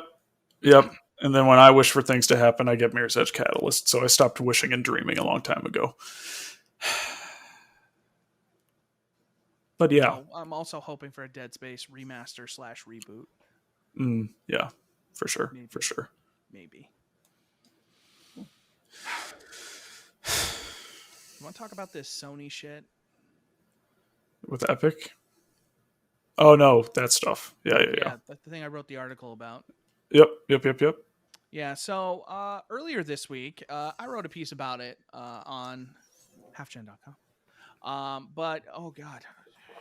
Other monitors. Yeah, your face just got really bright. Yeah, because it was a big old white screen over there. Let me move you as far away as possible. Hold on, just quick second before we move on. Suspended's back in the chat. Castlevania could come back. Mega Man could come back. There are plenty of old Nintendo IPs that could come back, but don't. Things like Hollow Knight and Ori show a want in the general population for 2D games. I think it could work. Yeah, but I think like Castlevania and Mega Man would have come back already.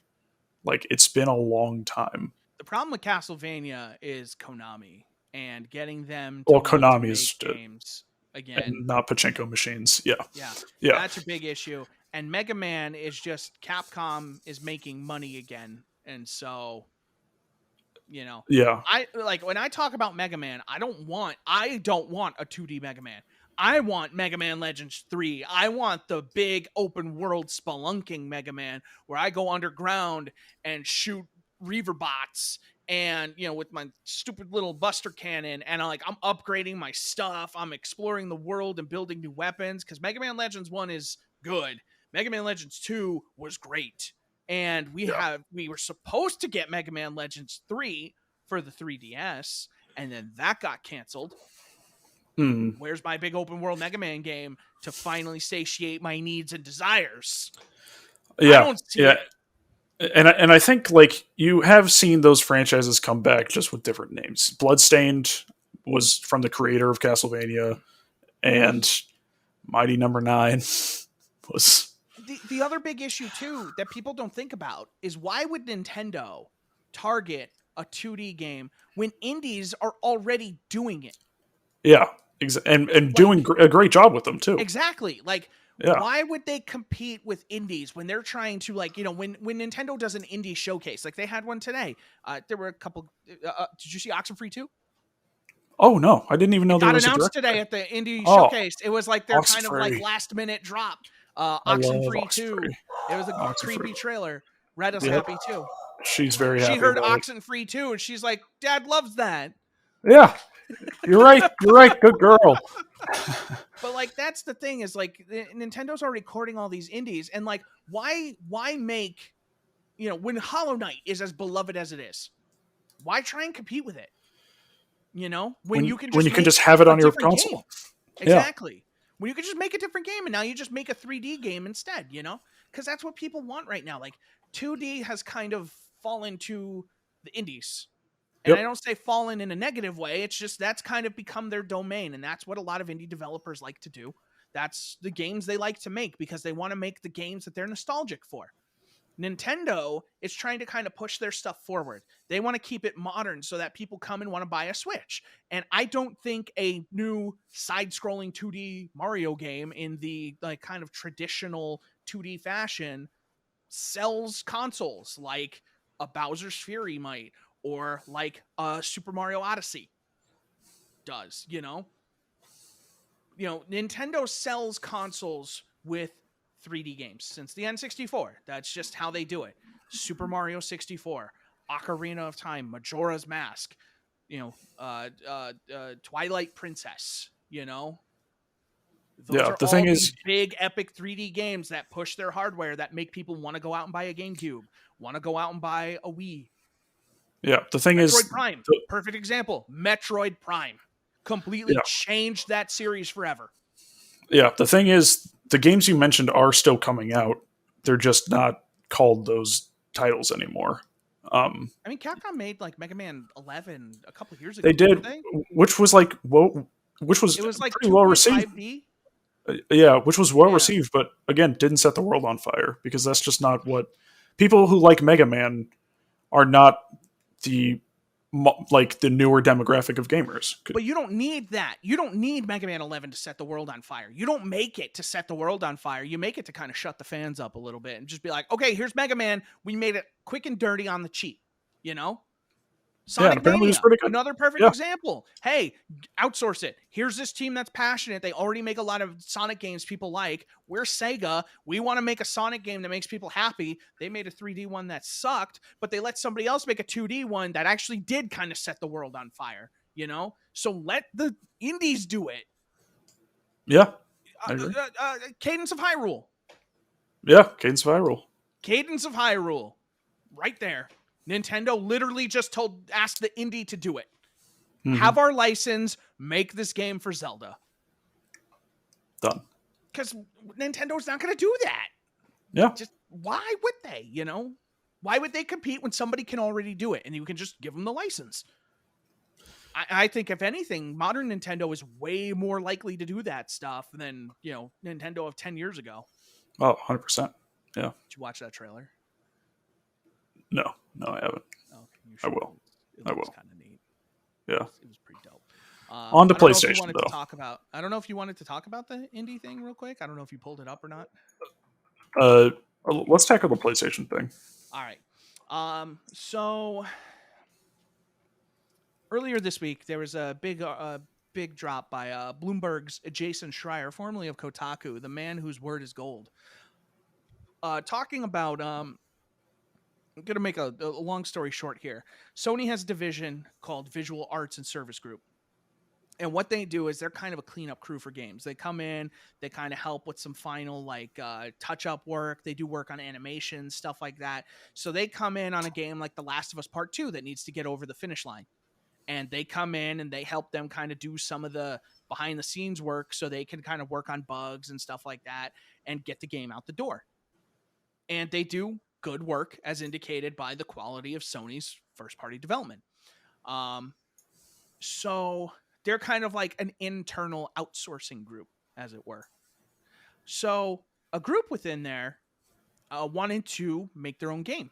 They wanted to take the lead on a project, not just be like, in service of a project. So about 30 developers from the group went to Sony to pitch an idea for a game. And originally they pitched a remake of the first Uncharted, which is a game that would be very worthy of a remake. But Sony shot it down because they believed it would be too expensive and resource intensive for the team to do. And so they settled on a remake of The Last of Us from 2013, a game that was already remastered in 2015, was updated again in 2016, 2017-ish for the PS4 Pro, and then was updated again last year to improve load times on like PS4 and PS4 Pro with some of the tech from the PS5. So here's a game that has been up to date for the last 7 years, and now they want to remake it. But fine, Sony says yes, but the team got pulled because Last of Us 2 was taking too long. It was falling behind. They needed to get it out the door. So they got pulled onto The Last of Us Part 2, but Sony threw them a bone and said, hey, when you're done with this, we're going to take members from Naughty Dog and bring them over to your remake project. But being that a lot of those Naughty Dog team members worked on The Last of Us, their word took more precedence because they made the game. All of a sudden, now it's a Naughty Dog project. And Visual Arts and Service Group is now supporting Naughty Dog in making this remake that they started, which led to most of that team of 30 leaving the company to pursue other avenues, which is a shame because they do good work. But they also exposed a couple other things. So like, here's the thing. And like, this is why I'm like kind of worried about PlayStation. So at one point, they presented, I'm trying to find the specific part. There's a part where they were talking to Herman Hulst. Here we go. So Herman Hulst took over. He was the former head of Guerrilla. He's now head of PlayStation Worldwide Studios. So he thought the remake project was too expensive and asked why the planned budget was so much higher than remakes Sony had made in the past, such as, Shadow of the Colossus and Demon Souls and things like that, to which they replied that they needed to make a new engine for the PlayStation 5 and stuff like that, and he needed to hire more people. And so Herman Hulst apparently just never believed in their vision of the project, which is why it was eventually turned over to Naughty Dog, because Naughty Dog has a bigger budget. And the game was put under their budget because, Sony didn't care, because they know whatever, you put Naughty Dog's name on a game, it's going to sell, 10 million copies. That's just where they're at. Within that, there was also talk at Sony Bend of a Days Gone sequel being declined because the first game was mixed with critics. So they didn't think it would be worth it to pursue a sequel. And instead, they tasked Sony Bend with making a new Uncharted game with some oversight from Naughty Dog. But there was a lot of concern within Sony Bend that they were about to become Naughty Dog North. And so after a bunch of management left, the current management of Bend approached Sony and got out of the project. They are now leading up a new IP, which kind of blows my mind, because you thought it was too much of a risk to make a sequel to Days Gone, a game which, by some numbers, sold up to 5.5 million copies, which is not nothing. It sold that much? So there's some fudgy math. I linked to it in my piece. You know how people found out that Bloodborne sold 10 million copies, but based on how many people got the platinum?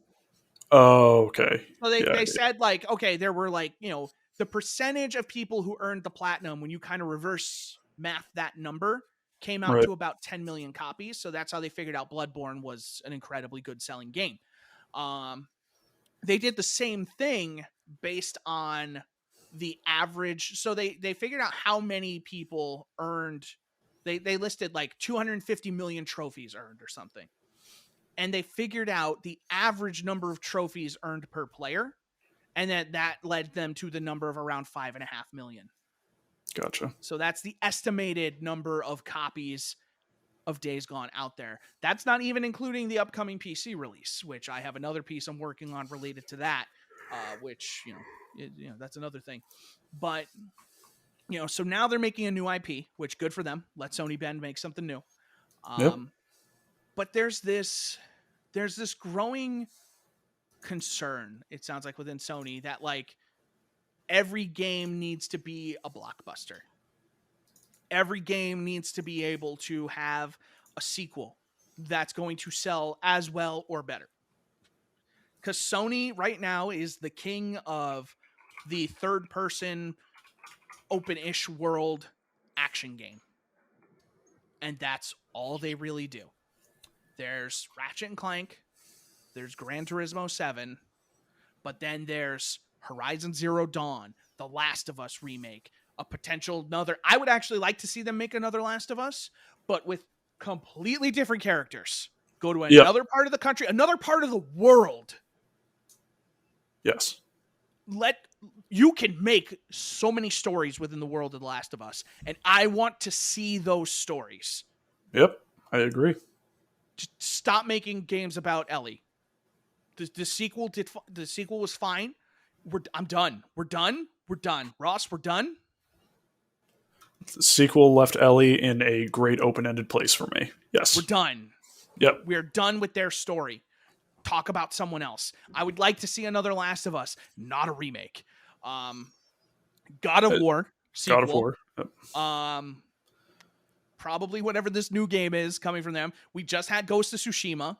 Days Gone was another one.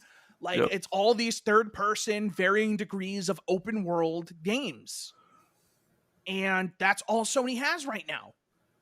Where is the variety? They're going out and they paid Bethesda for a year of Deathloop and for a year of Ghostwire Tokyo. They're paying Square for a year-ish, maybe, of Project Athia, or whatever it's called now. Did it get a new name? Forspoken, I think it is, or something like that. I didn't even know it got a new name. Yeah, it has a name now. Gotcha. I think it's Forspoken, because I always want to call it Forsaken, but that's not what it is. Because, that's just the first thing that comes to mind. Of course. For Final Fantasy 16. So they're paying other people to make these games to kind of fill out their exclusives library. Final Fantasy 7 Remake, another perfect example. You just pay in to have it. And it's like, have you thought about maybe making it yourself? Why not remake Legend of Dragoon? And then all of a sudden, you get Blue Point to make it, and you got a top-tier JRPG on your hands. Why not let... I'm sorry, go ahead. Oh, no, I was just going to say, does this go back... The upcoming Spider-Man sequel will also be another one. I was going to say, does this go back to what we were just talking about with the Switch, in terms of if other people are doing it well already, why not just pay them and have it on your system? Is it a similar type of deal? Well, that's what they're doing. Yeah. But the problem is, the difference is Nintendo has more variety in their first-party releases than Sony does. Yes, that's true. Sony's making a 3D, or Nintendo's making a 3D open-world exploration game in Zelda. They're making a 3D open-world platformer in Mario. They're making, Fire Emblem, which is a turn-based tactical strategy game. They're making Metroid Prime, which is a fucking first-person shooter exploration game. Mm-hmm. When was the last time Sony made a shooter? Killzone, rest in peace. Nintendo's making a fucking multiplayer shooter. Splatoon. They have a multiplayer shooter that's competitive. They have Smash. Nintendo has more variety than any first party can hope to dream. And then here's Sony, like, we made the same game but now Aloy, but now Kratos, but And now Ellie. and it's like it sounds a bit reductive, and it kind of is a bit reductive, but still, if you just take a second and think about it, they're all third person action games with That's all an they emphasis have. on story. And for But Nintendo, it makes sense not to compete in the 2D space because the 2D space isn't going to sell consoles. Blockbusters sell consoles, and that's what Sony's good at. Sony doesn't have a blockbuster shooter. Sony doesn't have a blockbuster tactical game. Sony doesn't have, they're about to have a blockbuster platformer because let's be real, this Ratchet and Clank game is probably going to be really fucking good. but in some ways, it's a third person action game as well. I give Ratchet and Clank a pass mostly just because it's going to be, because it's a platformer, it's going to be a little more linear. Sure. I'm giving them that. And then obviously Gran Turismo because that is not, but if you pull the camera out, it's a third person action game. Is driving an action? If you start crashing into people, suddenly it's very action. And it's like, and if the thing is, if all of these games wouldn't be of such high quality, Sony would be in a really bad place. But they just happen to have really good studios make these things. But that's the thing is the people are now, they're seeing behind the curtain. I think The Last of Us Part 2 was kind of like a breaking point for them a little bit, where they're like, yo, this game is really good, but it's this game again. Yeah. Yeah. And then Ghost of Tsushima came out, and it's like, yo, this game is really cool, but it's this game again. I think last year was the year that, with the straw that broke the camel's back, where people are just like, yo, this is all Sony does, is these third-person varying degrees of open-world action games. Why not make a really good RPG? You made Demon Souls. Fair enough. I'll give you that. You remade Demon Souls. But it's not like FromSoft hasn't been doing that for the last decade anyway. It's not like that was a game from like 2008 or 2009 or whenever it was. But like, why not tap into your older franchise? Why not make a sequel to Medieval? It doesn't, even if it's on a budget, make a sequel to Medieval just to add some variety. Another like kooky, kind of funny platforming game. Why not remake Legend of Dragoon? Why not use these assets you already have? Why not try another Twisted Metal instead of Destruction All-Stars? Which isn't even it's a first-party game, but it's not even a first-party studio because I don't think Sony owns them. I don't think so. But like, why not try another Twisted Metal? Why not, what's stopping you from getting somebody to make a new Resistance game? Even if you're getting an outside studio, make a game from your portfolio. Have someone come in and be like, hey, we need a new Resistance game. Talk to some of these indie teams and be like, hey, do you guys think you could make a crazy stylized Resistance or a Killzone? What if Killzone had like crazy wall running bullshit? What if they got somebody who makes like a really good indie shooter and they were just like, yo, can you just make a crazy Killzone game? And what if that game kicked ass? And didn't have Rico. Just what if? Killzone 2 and Killzone 3 was fun. In spite of, actually Rico wasn't bad in 3. He was really bad in 2, but he was really bad in 2, but they fixed him in 3 because he wasn't annoying in 3. Yeah, if I'd have a choice between Killzone and Resistance coming back, I would still prefer Resistance. I think Resistance has a lot, like, here's the thing. Killzone has a lot more credibility off the rip because the last game Guerrilla made was exceptional. And Killzone kind of was like the lead for last gen. I think Killzone is the flashier game to make right now. But yeah, I think Resistance has more story potential. Yeah. Resistance would be the game I want. I would want somebody to come in and make a new Resistance and give Sony a new, thing. Because like even at this point, if you bring back Infamous, what does that do? It gives you another third-person open-world action game. This is a studio. Ross, just think about this. This was a studio that 15 years ago, you couldn't talk about Ratchet and Clank without Jak and Daxter or Sly Cooper. This was a studio that had it all. They had a first-person shooter. They had the 3D platformers. They had all the RPGs. They had action. They had, the third-person action game in Siphon Filter. They had the best racing games. This was a first party that made some of the all-time great games and made iconic brands. And now they just make the same game. Feels like last generation, or not just last generation, but for multiple generations leading up to the PS4, they tried so hard to get that Halo killer, and when it didn't happen, it feels like they just gave up on the entire genre for the console. And you know what? For the PS4 generation, that's fine. If you want to kind of call it quits on that, I think it's easier to kill Halo now than it's ever been, but... Oh boy, is that the truth. Boy, is the Chief's shields are down, my friend. Yep, they're vulnerable. Down. Yep. But like, that's the thing. You don't even need to make... I wouldn't even look at Halo. Look at Doom. Look at Wolfenstein. Make one of those. Make a Resistance game that's all about just being... Nathan Hale or whoever the hell it is. Give him some crazy power or something. And just like kind of, make Rage 2, but not bad. Like... Yeah, or it's like, give a bigger budget to a studio who has proven themselves, like Team Asobi, like Astro's Playroom. I don't think they wouldn't be the studio I would have make a shooter or anything. But yeah, I'm not talking about. Let them make a game.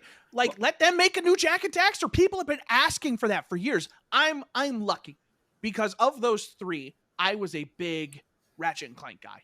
So I am lucky and grateful that Ratchet and Clank has lasted as long as it has. That Insomniac has remained passionate about that series.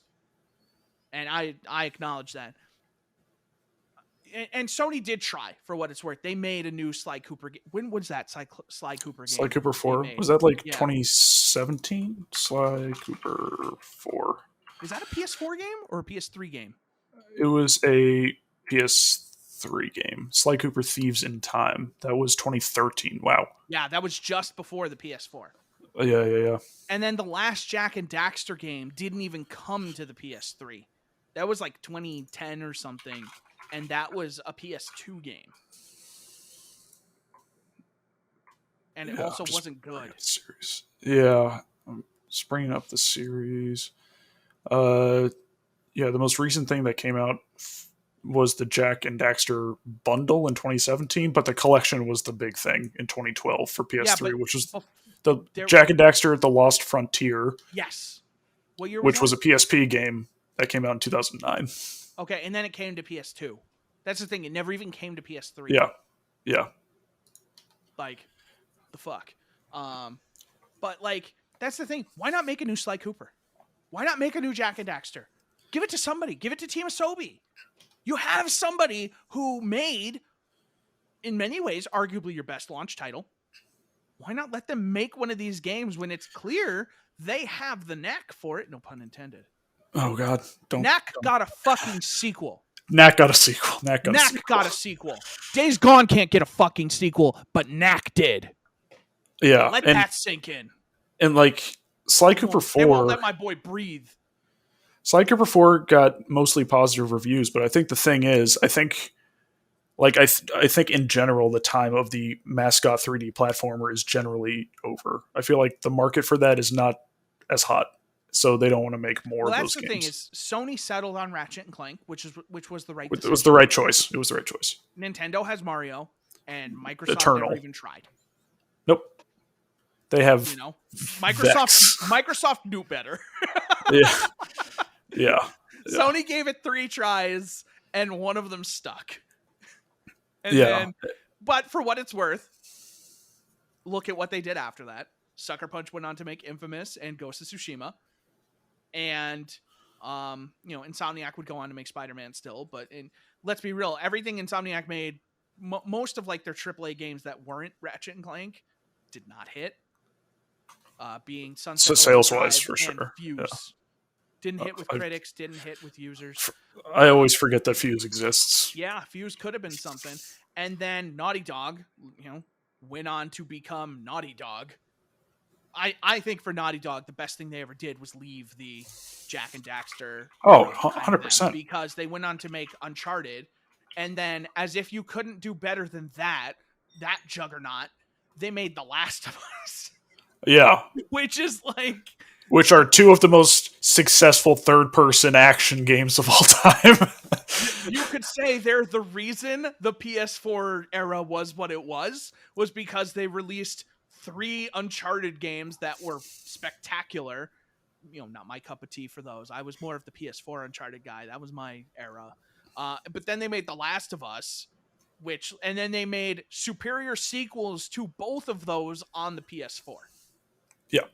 Which seemed impossible. But Uncharted 4 is the best Uncharted game. You're never gonna change my mind. I think that is the best Uncharted game. And I think Lost Legacy, people don't talk enough about that game. I still haven't installed it. That game is fucking good. Some people still say that's the best Uncharted game.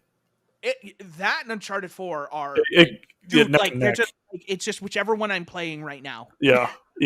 And it's like that is fucking good.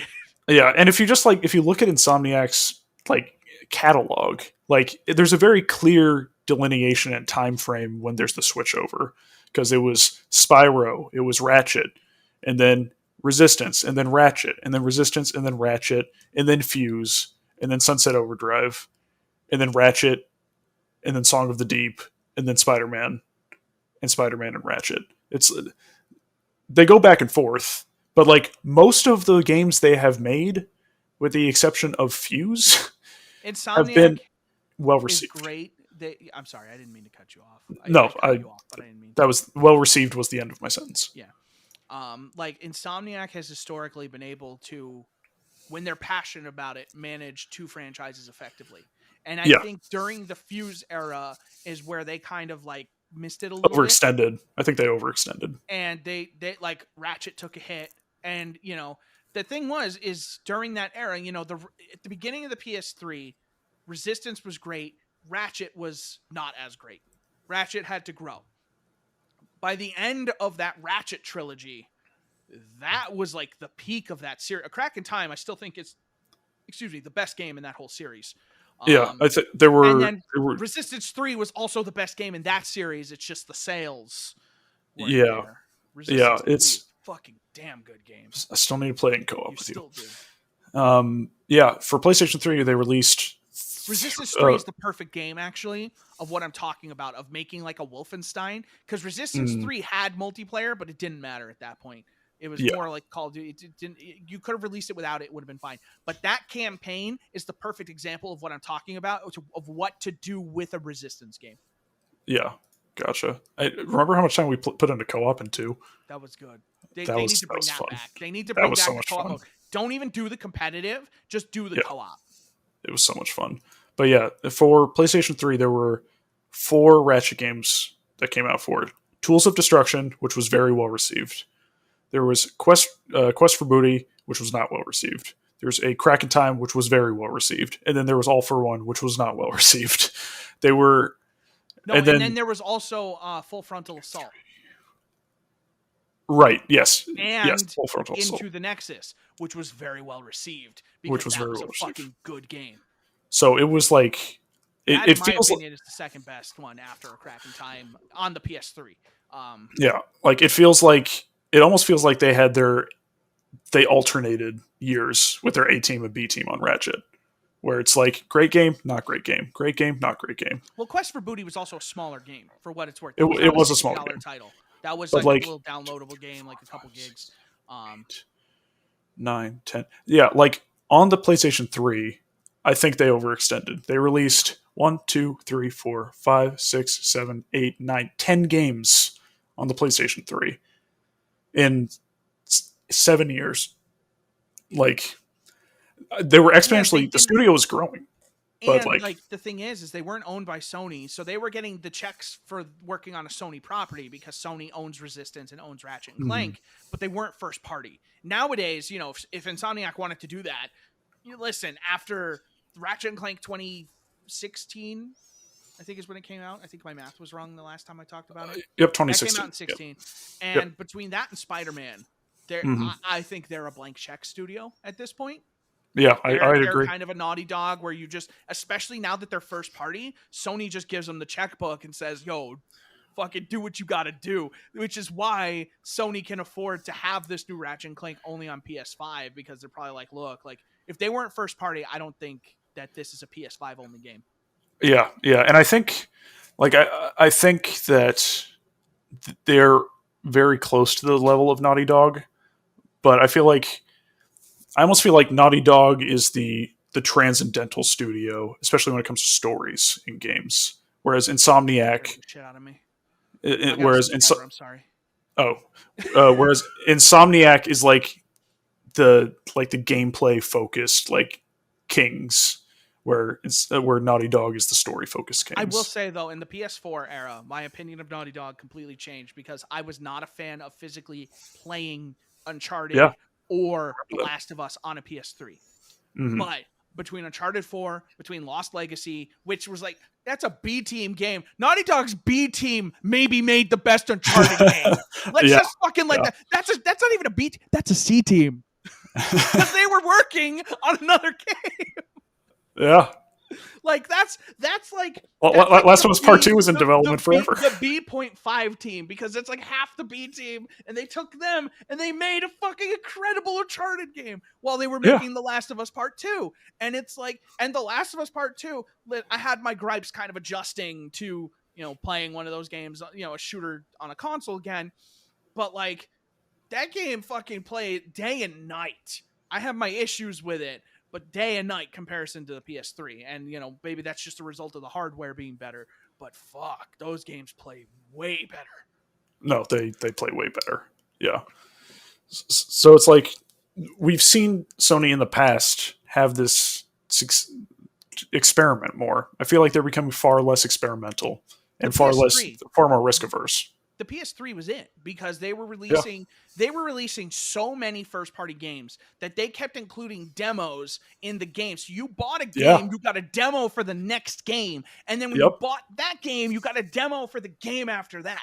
And like that was too much. And those games didn't get the chance to be marketed properly or sell properly because there's too much. Because you're still playing Uncharted, and then this other game comes, Resistance 3 comes out. And it's like, dude, I'm still playing Uncharted, if you're into the multiplayer or something like that. I think they got the cadence down a little bit better, releasing 2 or 3 kind of huge games every year and kind of letting that do the talking. Yeah. Yeah. Because like we said, they released 10 games for the PlayStation 3. For PlayStation 4, they released Ratchet and Clank Remake. They released Marvel Spider-Man. They released Miles Morales, and Song of the Deep was a much smaller team game. So like 3 compared to the 10 from 3 AAA blockbusters. Yes. Yeah. All of which were very, very well received. Oh yeah, critical acclaim. Yeah. Hold on. Okay, Google, turn on my lights. It's getting a little dim. That's fair. Yeah. Now it's very pink. So it's like, so Chris and I talk a lot about being sad about games sometimes. We're sad that Halo is in the place that it is. We're sad that Nintendo hardware isn't where it should be. Watch that thing I sent you the other day? Which video, the Master Chief one? Yeah. Did that get to you like it got to me? A little bit. I watched that and I was not ready to feel things in 26 seconds. But, I really want to fucking believe in the new Halo, man.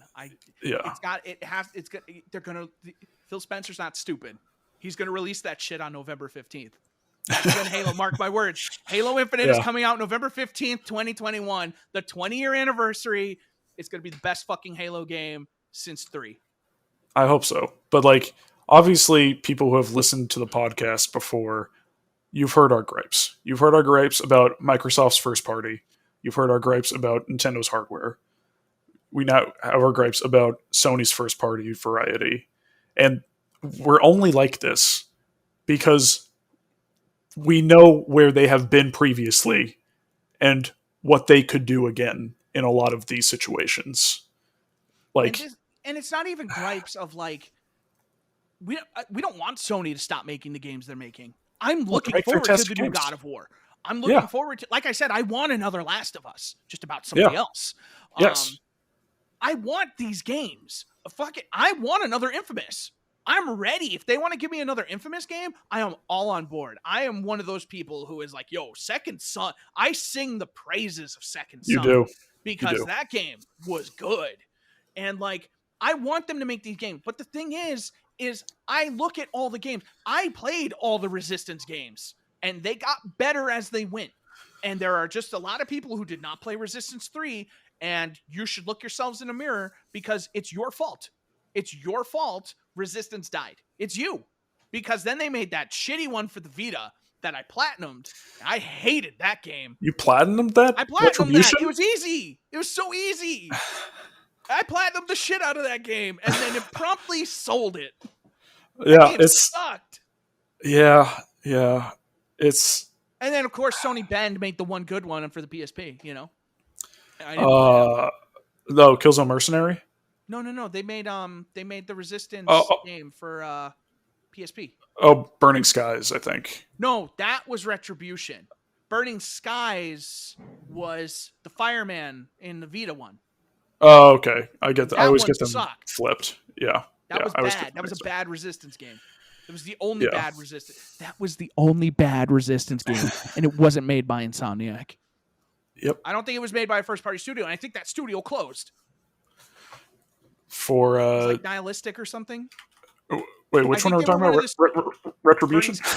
Burning Skies. Yeah, God damn it. That's the Vita one. Fireman. Just remember, it has a fireman. So Burning Skies. Fireman.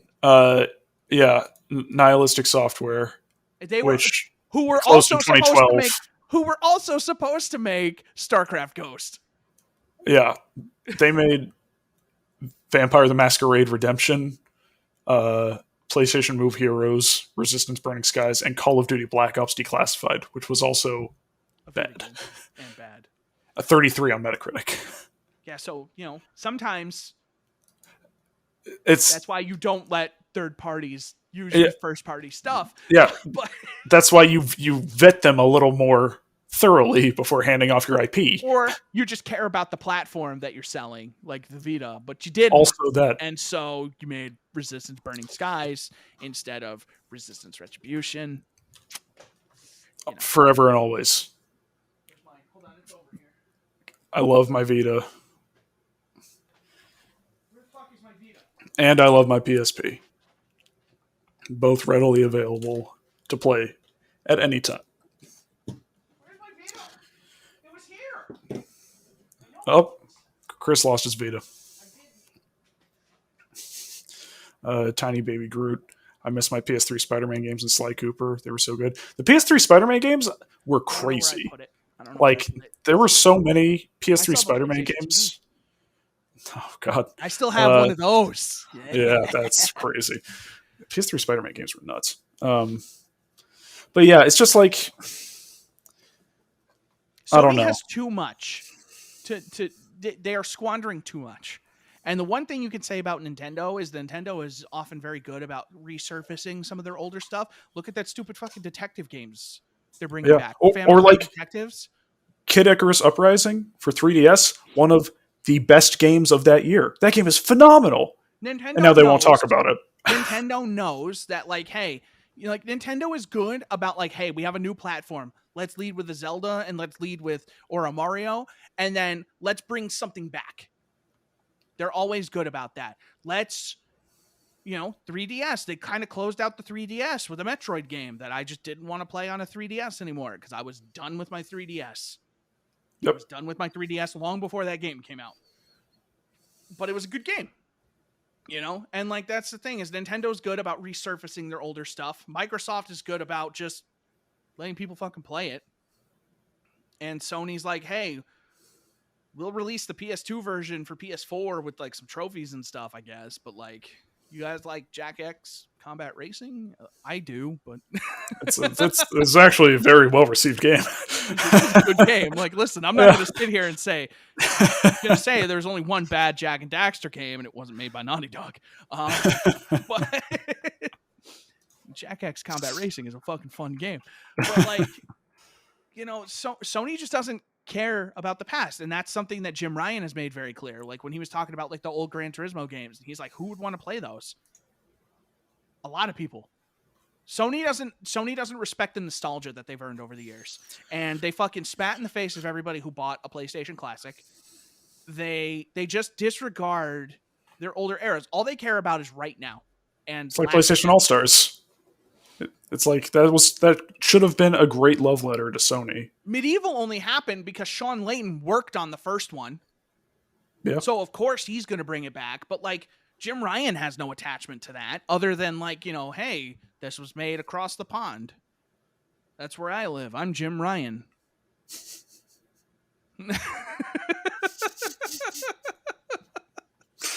Perfect.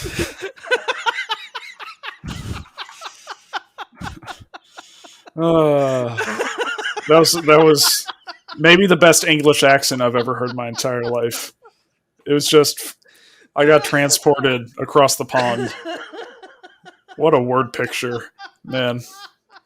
I could smell the British countryside. Oh, God. I played a game about that. You can drive through the stone fences. Yeah. Like, it's real easy, surprisingly. Yeah. Very little damage to your car. There's like no speed limits. All the stones in England are very soft. Yeah, they're like very soft, and like they kind of just buff themselves out. One does some damage, the other one's like, oh, sorry, mate. God. Oh, sorry to all of our English listeners. But yeah. Sony has no respect for their past right now. Like right now, this era of Sony could not care less, which is why they're shutting down the PS3 store and the Vita store and the PSP. Like, why they shut down Studio Japan in some ways, I think. Well, I mean, Studio Japan, like, apparently from what I've heard from people who are a little more familiar with like the intricacies of it, Studio Japan hasn't wholly developed a game in like decades. Really? Yeah, like they've like anything with Studio Japan's name on it, they're more of like a support team. Studio Japan does not make games except for like Gravity Rush. I think that was the last game they made completely internally. Everything else is studio. That's why every time you see a game like Bloodborne, From Software and Studio Japan. From Software did all the heavy lifting on that game. Studio Japan did some work on it. Mm-hmm. That's what I hear. That's what I see on Twitter from like people who are much more knowledgeable about the industry than I am, is that Studio Japan has not developed a game internally in a very long time. Gotcha. Even like the Astro stuff. Studio Japan didn't do a lot of work on those, from what I understand. Yeah, it's kind of a separate Japan team studio. I think if Sony wanted to, they could take the Studio Japan name, build a really fucking good team out of it, and just be like, yo, make some crazy fucking games. Like the thing I wrote about when I wrote my piece is like, the thing is there's no guarantee that the type of game Sony is making right now is going to be in vogue 5 years from now. And when these new games start coming out, if that fatigue sets in, a 10 million sale game on a PS4, especially now that the PS5 is very hard to come by, is not going to be a $10 million or 10 million copies sales on a PS5. It might not be 2 million if people just don't want that right now, And that's not going to be the case. People are going to gobble this shit up because that's what they want.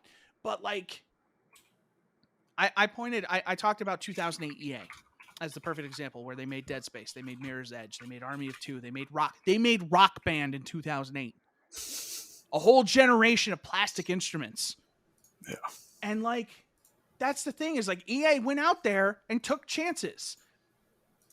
We know how that ended up, and that was a result of, changes in management and stuff like that, and changes in focus. But who's to say Sony can't do something? It can't take the talent they have and just be like, hey guys, yeah, cool. We're going to make another Last of Us. Who here wants to work on something else? Who wants to make something new and creative? Cool.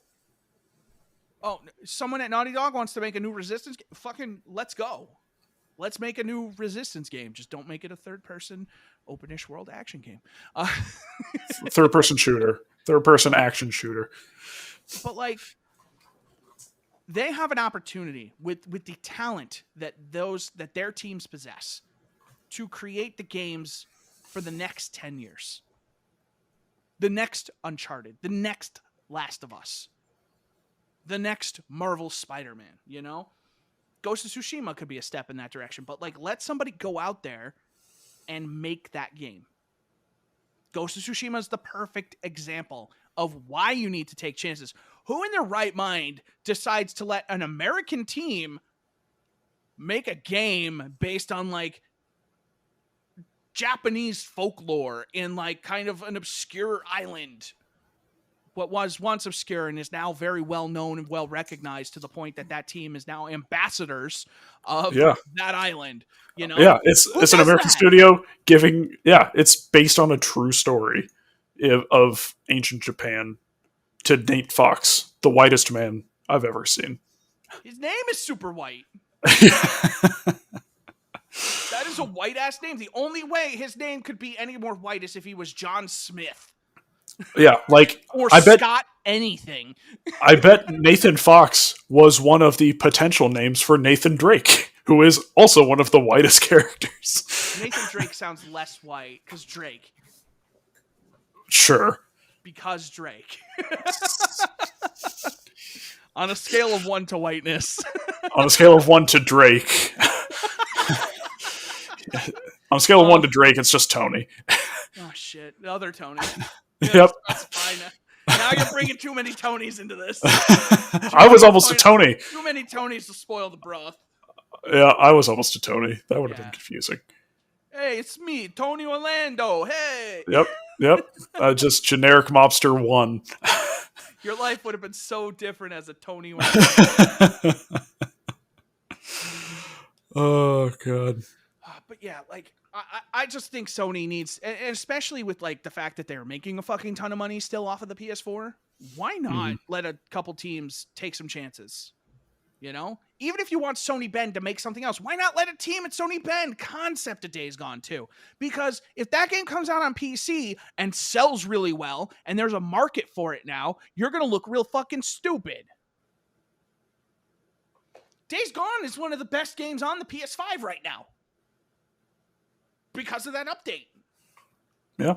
The people who didn't like Days Gone before have gone back to it just because it's updated, and they've enjoyed it a lot more. I see people on Twitter all the time who are like, I didn't like Days Gone when it came out because it had problems. But now that it's updated for PS5, this game plays a hell of a lot better, and I'm enjoying it. Like, that's the thing. All it takes is the right platform. Maybe Days Gone wasn't a great PS4 game, but maybe it's an excellent PS5 game. Turns out it just needed, a frame rate boost and a couple patches. Crazy. But yeah, I just want to see more variety. I want to see more chances. This industry is so risk averse. And you just want to make sequels. And you see something like Cyberpunk 2077 and somebody's going to point to that and be like, that's why. But no. Because if we weren't just making 3 Witcher games, maybe you would have made Cyberpunk already, Maybe you'd be on to the next great thing already, Maybe make something new and crazy. Imagine, not making The Last of Us. Imagine not taking that chance because you could make another Uncharted game. Yeah. Imagine that.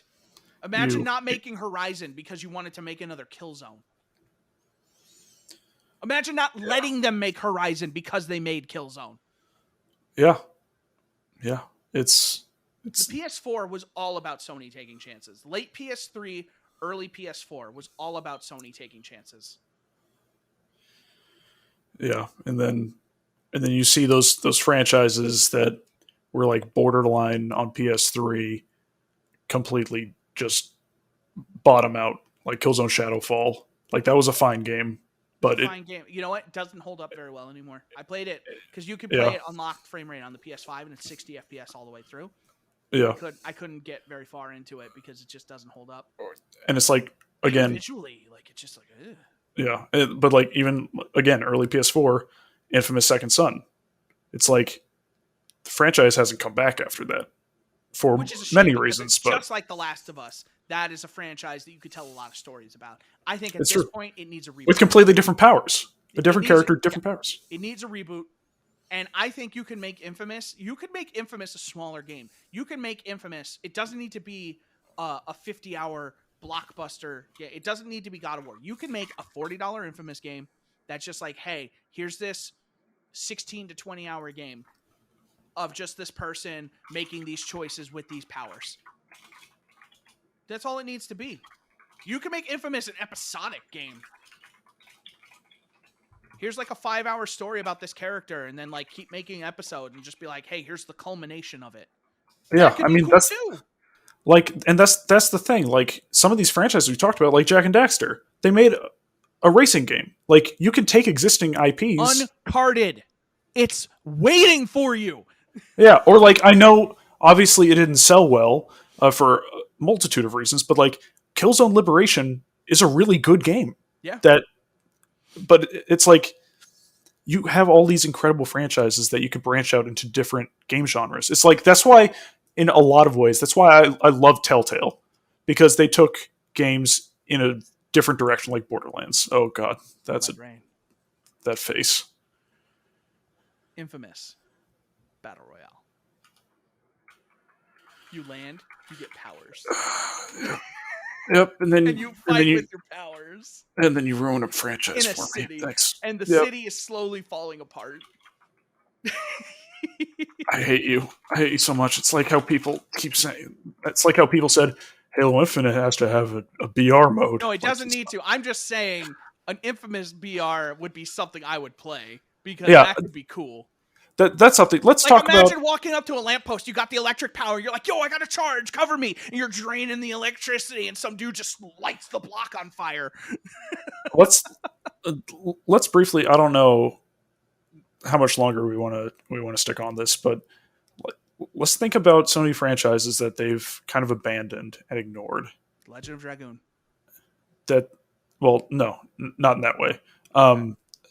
That were successful but have faded, like Infamous, and Resistance. Make a game in the franchise in a different genre. Oh, okay.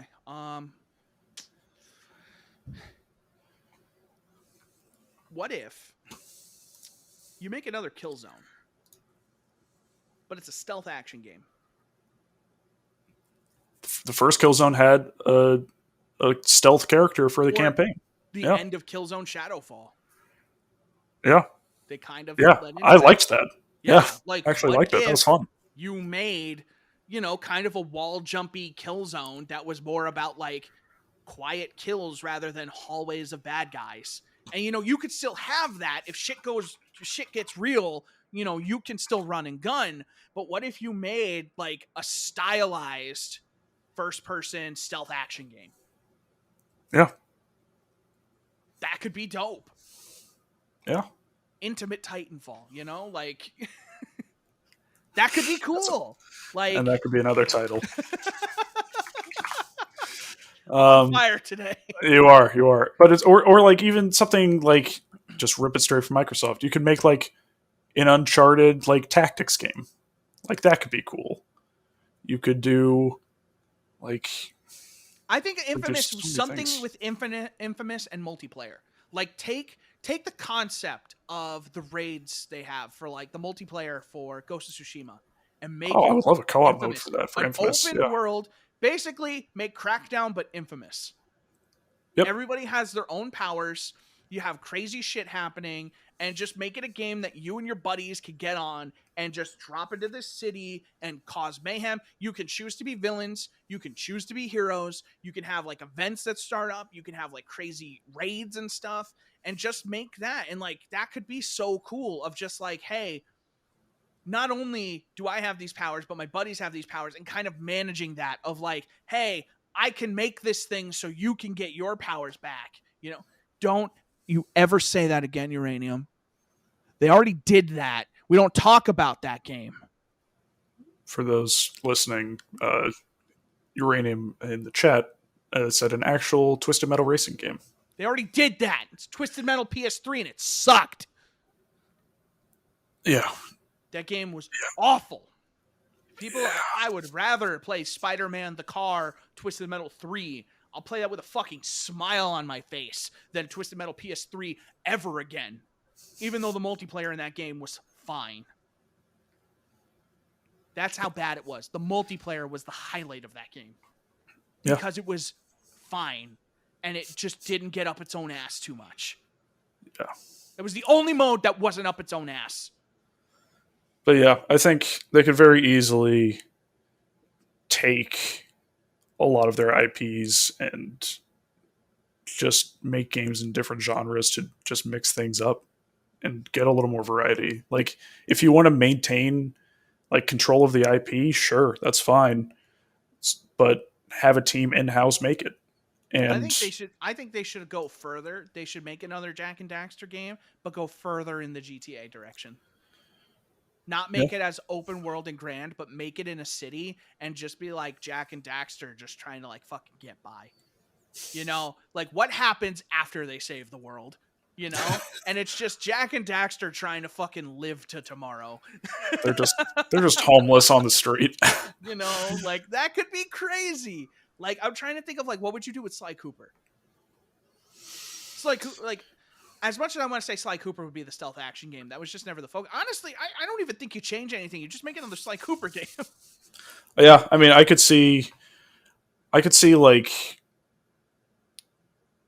in terms of like heists and stealing from like museums or something, like a heavier focus on like a puzzle game aspect to it. I could see that potentially working. You know what? Yeah. I think Sucker Punch games just lend themselves to the idea of multiplayer. What if you could just play a multiplayer Sly Cooper? One of you is Sly, one of you is Bentley, one of you is fucking Murray. Yep. And then like you're trying to do these things, but Carmelita Fox is nearby, and you got to avoid her or you're done. Yeah. And you're just doing heists, co-op heists. Yep. And like, yo, Murray, I need you to open this door so Sly can get in this vent, and I'm gonna hack the controls to turn off the air duct so that he can get through. You know? So he can slide into the vent. Yeah, so he can slide into Carmelita's DMs. Oh god. but yeah, like Siphon Filter is another franchise that like in part of the story that Chris was referencing, like they talked about Days Gone 2 being like co-op, but also shared universe. Because in the game, there were Siphon Filter Easter eggs. It was implied that the universe of Days Gone, because the whole purpose of Siphon Filter is somebody has that, you know, crazy. The terrorists have that crazy like biogenic bomb or something, and they're going to use it. And the connection was that Days Gone was a scenario where if Gabe Logan failed and the terrorists released the virus, it would be Days Gone. That's cool. And that made Days Gone... Like, listen, I never played Siphon Filter, but that made Days Gone way cooler. Yeah. It's like... I actually played... What? Like, I never beat them, but I actually played one or two of the PSP ones, and those were really good. Those were a lot of fun, even with one joystick. Really good games. Turns out. Except Golden Abyss. Golden Abyss was fine. Golden Abyss was way too long. Maybe don't make them make another Uncharted game. Maybe they didn't care. Yeah. Why are you bringing up the Iron Man games on PS3? Why are you bringing that up? We're talking about the Iron Man games on PS3. We're talking about Sony franchises, not just anything. Okay, Uranium, Mario X Siege, get out of here. Anyway, yeah, I think shared universe makes something immediately more interesting to me. Like the Remedy universe is fascinating to me. Yeah, but like, I'm trying to think. Like, I think Siphon Filter would be the tactical game. Yeah, I would agree with that. I would do that, like just like a nice little budget game of just like, hey, here's these characters in this scenario. Like, let's make this game like this. Make it almost like Metal Gear Acid or something, but just yes, card game. Siphon Filter. You know? Yo, I'd be down for that. That would be awesome. Siphon Filter, nuclear option. What if they did like an infamous cross Freedom Wars where you have all the powers, but you have these massive things you need to take down? Oh my god. Yeah, right? If they just made Infamous into a Monster Hunter game. Oh my god. And you're just hunting really, really bad guys. And your whole thing is like you gotta bring people with the right powers and like, yo, I'm gonna stun him. Then you hit him with that big ass rock, and it's like, I got it. Let's go. And then you down there, you hit that big ass ramp, right? 50? 50, hit that big ass ramp. Yo, I got this crystal skull. Now, if I could have blood on the sand too. If we could have a GIF be the podcast image, that would be it. Yep. I got this crystal skull. I'm turning the wheel. Russell, if you're still here, if you could make a GIF out of that, that would just be incredible. Just at the bottom with the words coming up. I've got this crystal skull. Yep. But yeah. There's a lot of potential. Man, like even I imagine like a legend. I know I keep coming back to it because I regret ever finishing it because it was so good when we finished it. But like, imagine like taking Legend of Dragoon and just kind of making it into like a modern third-person action game. But like, imagine that universe, like having a party. It's a cool universe. Those dragoons, like being able to turn into a dragoon, and I just imagine like Final Fantasy VII Remake, but the Legend of Dragoon. Yeah. And like, shit. Like that could be incredible. I don't know. There's so many possibilities. Like, and they have so many like PS1 games that they could go back to, and like obscure PS2 games, and it's like, why not take a chance? You know, why not? And like, if I'm Sony, why not take some of these teams that are like so big and like why not let them make a new studio and see what they can do? Yeah. What's the worst thing that happens? You spend a couple $1 million. Who cares? You're going to make it all back on the next fucking God of War.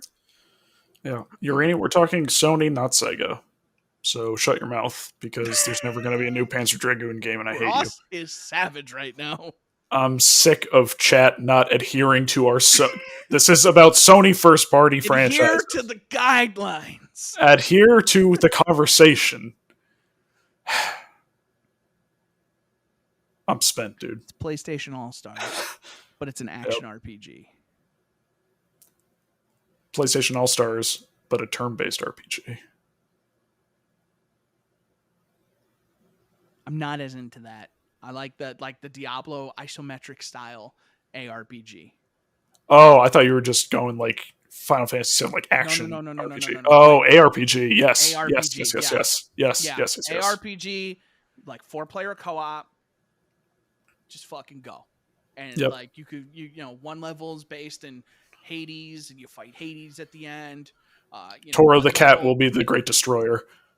One level is set in like, you know, The Last of Us, and you battle depression. Yeah. And who's really the monster? Is it you? Is it me? I don't know. I'm not ready to answer these questions right now. You're fighting your moral compass. We can't have The Last of Us in that game. I just decided it cannot be a part of that. Just imagine PlayStation All-Stars. They bring in Ellie, and just her power is just like Joel dies and she goes on a depressed rampage. It's just like every character is sad. They're just watching it, and they're just like, why? They have to just watch like Joel's daughter die. And like Ratchet's just sitting there crying. He's just like, why? I would love to have Abby in the game, and her super is just, she flexes and her sleeves rip off, and she just like becomes Little Mac from Smash, and just like uppercut someone. Yeah, that would be sick. A Killzone looter shooter. I feel like that space is saturated right now. At one point, maybe. I don't know if Killzone has enough personality to be a looter shooter. I don't think Killzone has enough loot. Well, yeah, that's a whole other... Yeah. Resistance it'd be more interesting. Shooter. Yeah, it'd be more interesting because there's more interesting guns. And like, you know, the aliens could drop stuff. Like even just having like upgrade materials and stuff like that and make crazy things. I feel like Resistance is the most XCOM-able game of that whole group. Yeah, I feel like Resistance has the most potential to go on the head. Yeah, I feel like Resistance has the potential to go most any direction out of any game in that group, where they I could would do a love game in a ton of different genres with it. I would love to see like a Resistance game as like a tactical shooter of just like almost like a Rainbow Six of just Yeah. like here's the human team, yo, there's this alien spaceship, we got to go fuck it up, and just like here's this team, kind of like what they were doing with Resistance 2 of building up that squad. And just kind of do that and just be like, you're breaching the door and shit like that. You're just like, yo, there's a hive here. We got to take it out, and just like going in there and like doing it quiet or loud. And you got to decide like, yo, fucking breach this door. Let's get the fuck in there and mess these dudes up. I got this fucking chain gun. Let's go. I'm going to throw ammo at him like it's I'm playing Yu-Gi-Oh! I play my ammo card. Ammo card. Trap card. Ammo. Hey, there's your Metal Gear Acid right there. Ammo here. Just fucking standing behind Phoenix. Ammo.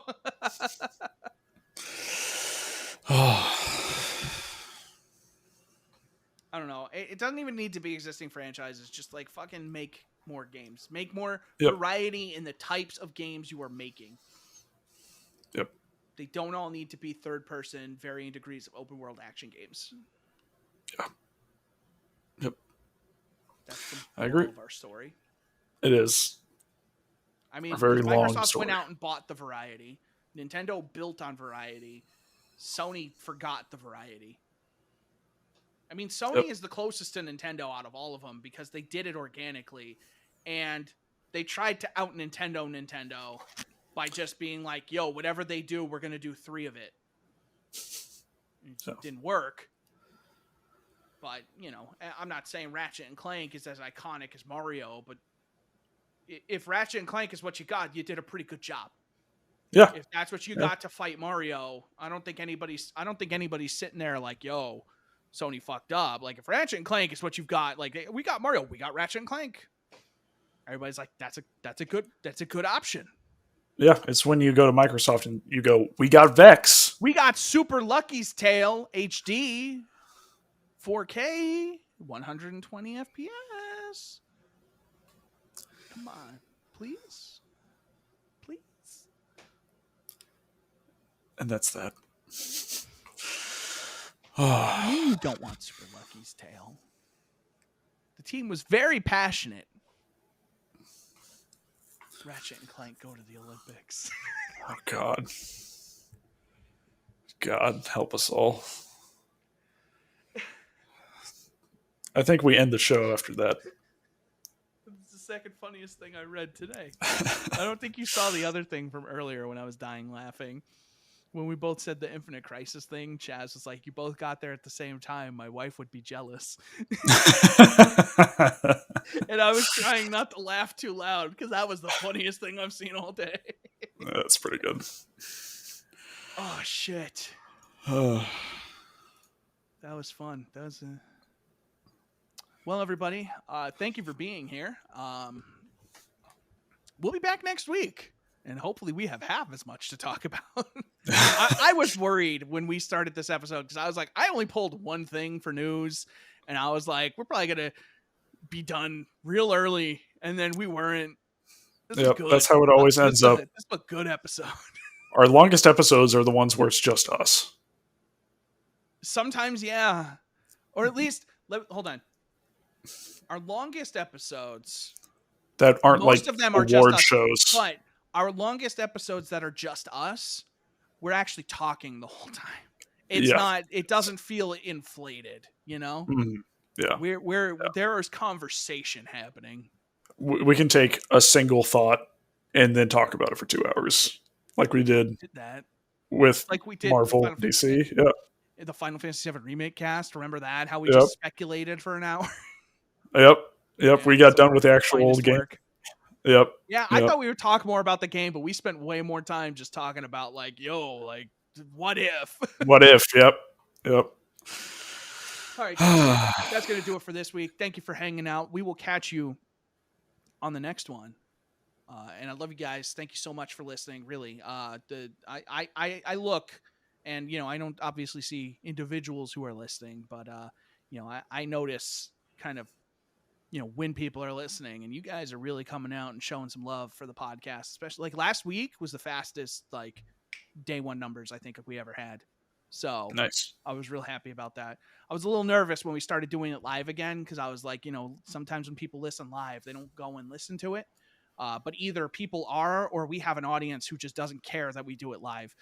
So thank you guys, and for supporting the show, because that's what keeps us going. So thank you. A little show of appreciation to all of you. Yeah, we'll catch you on the next episode. Take it easy. Bye-bye. See ya.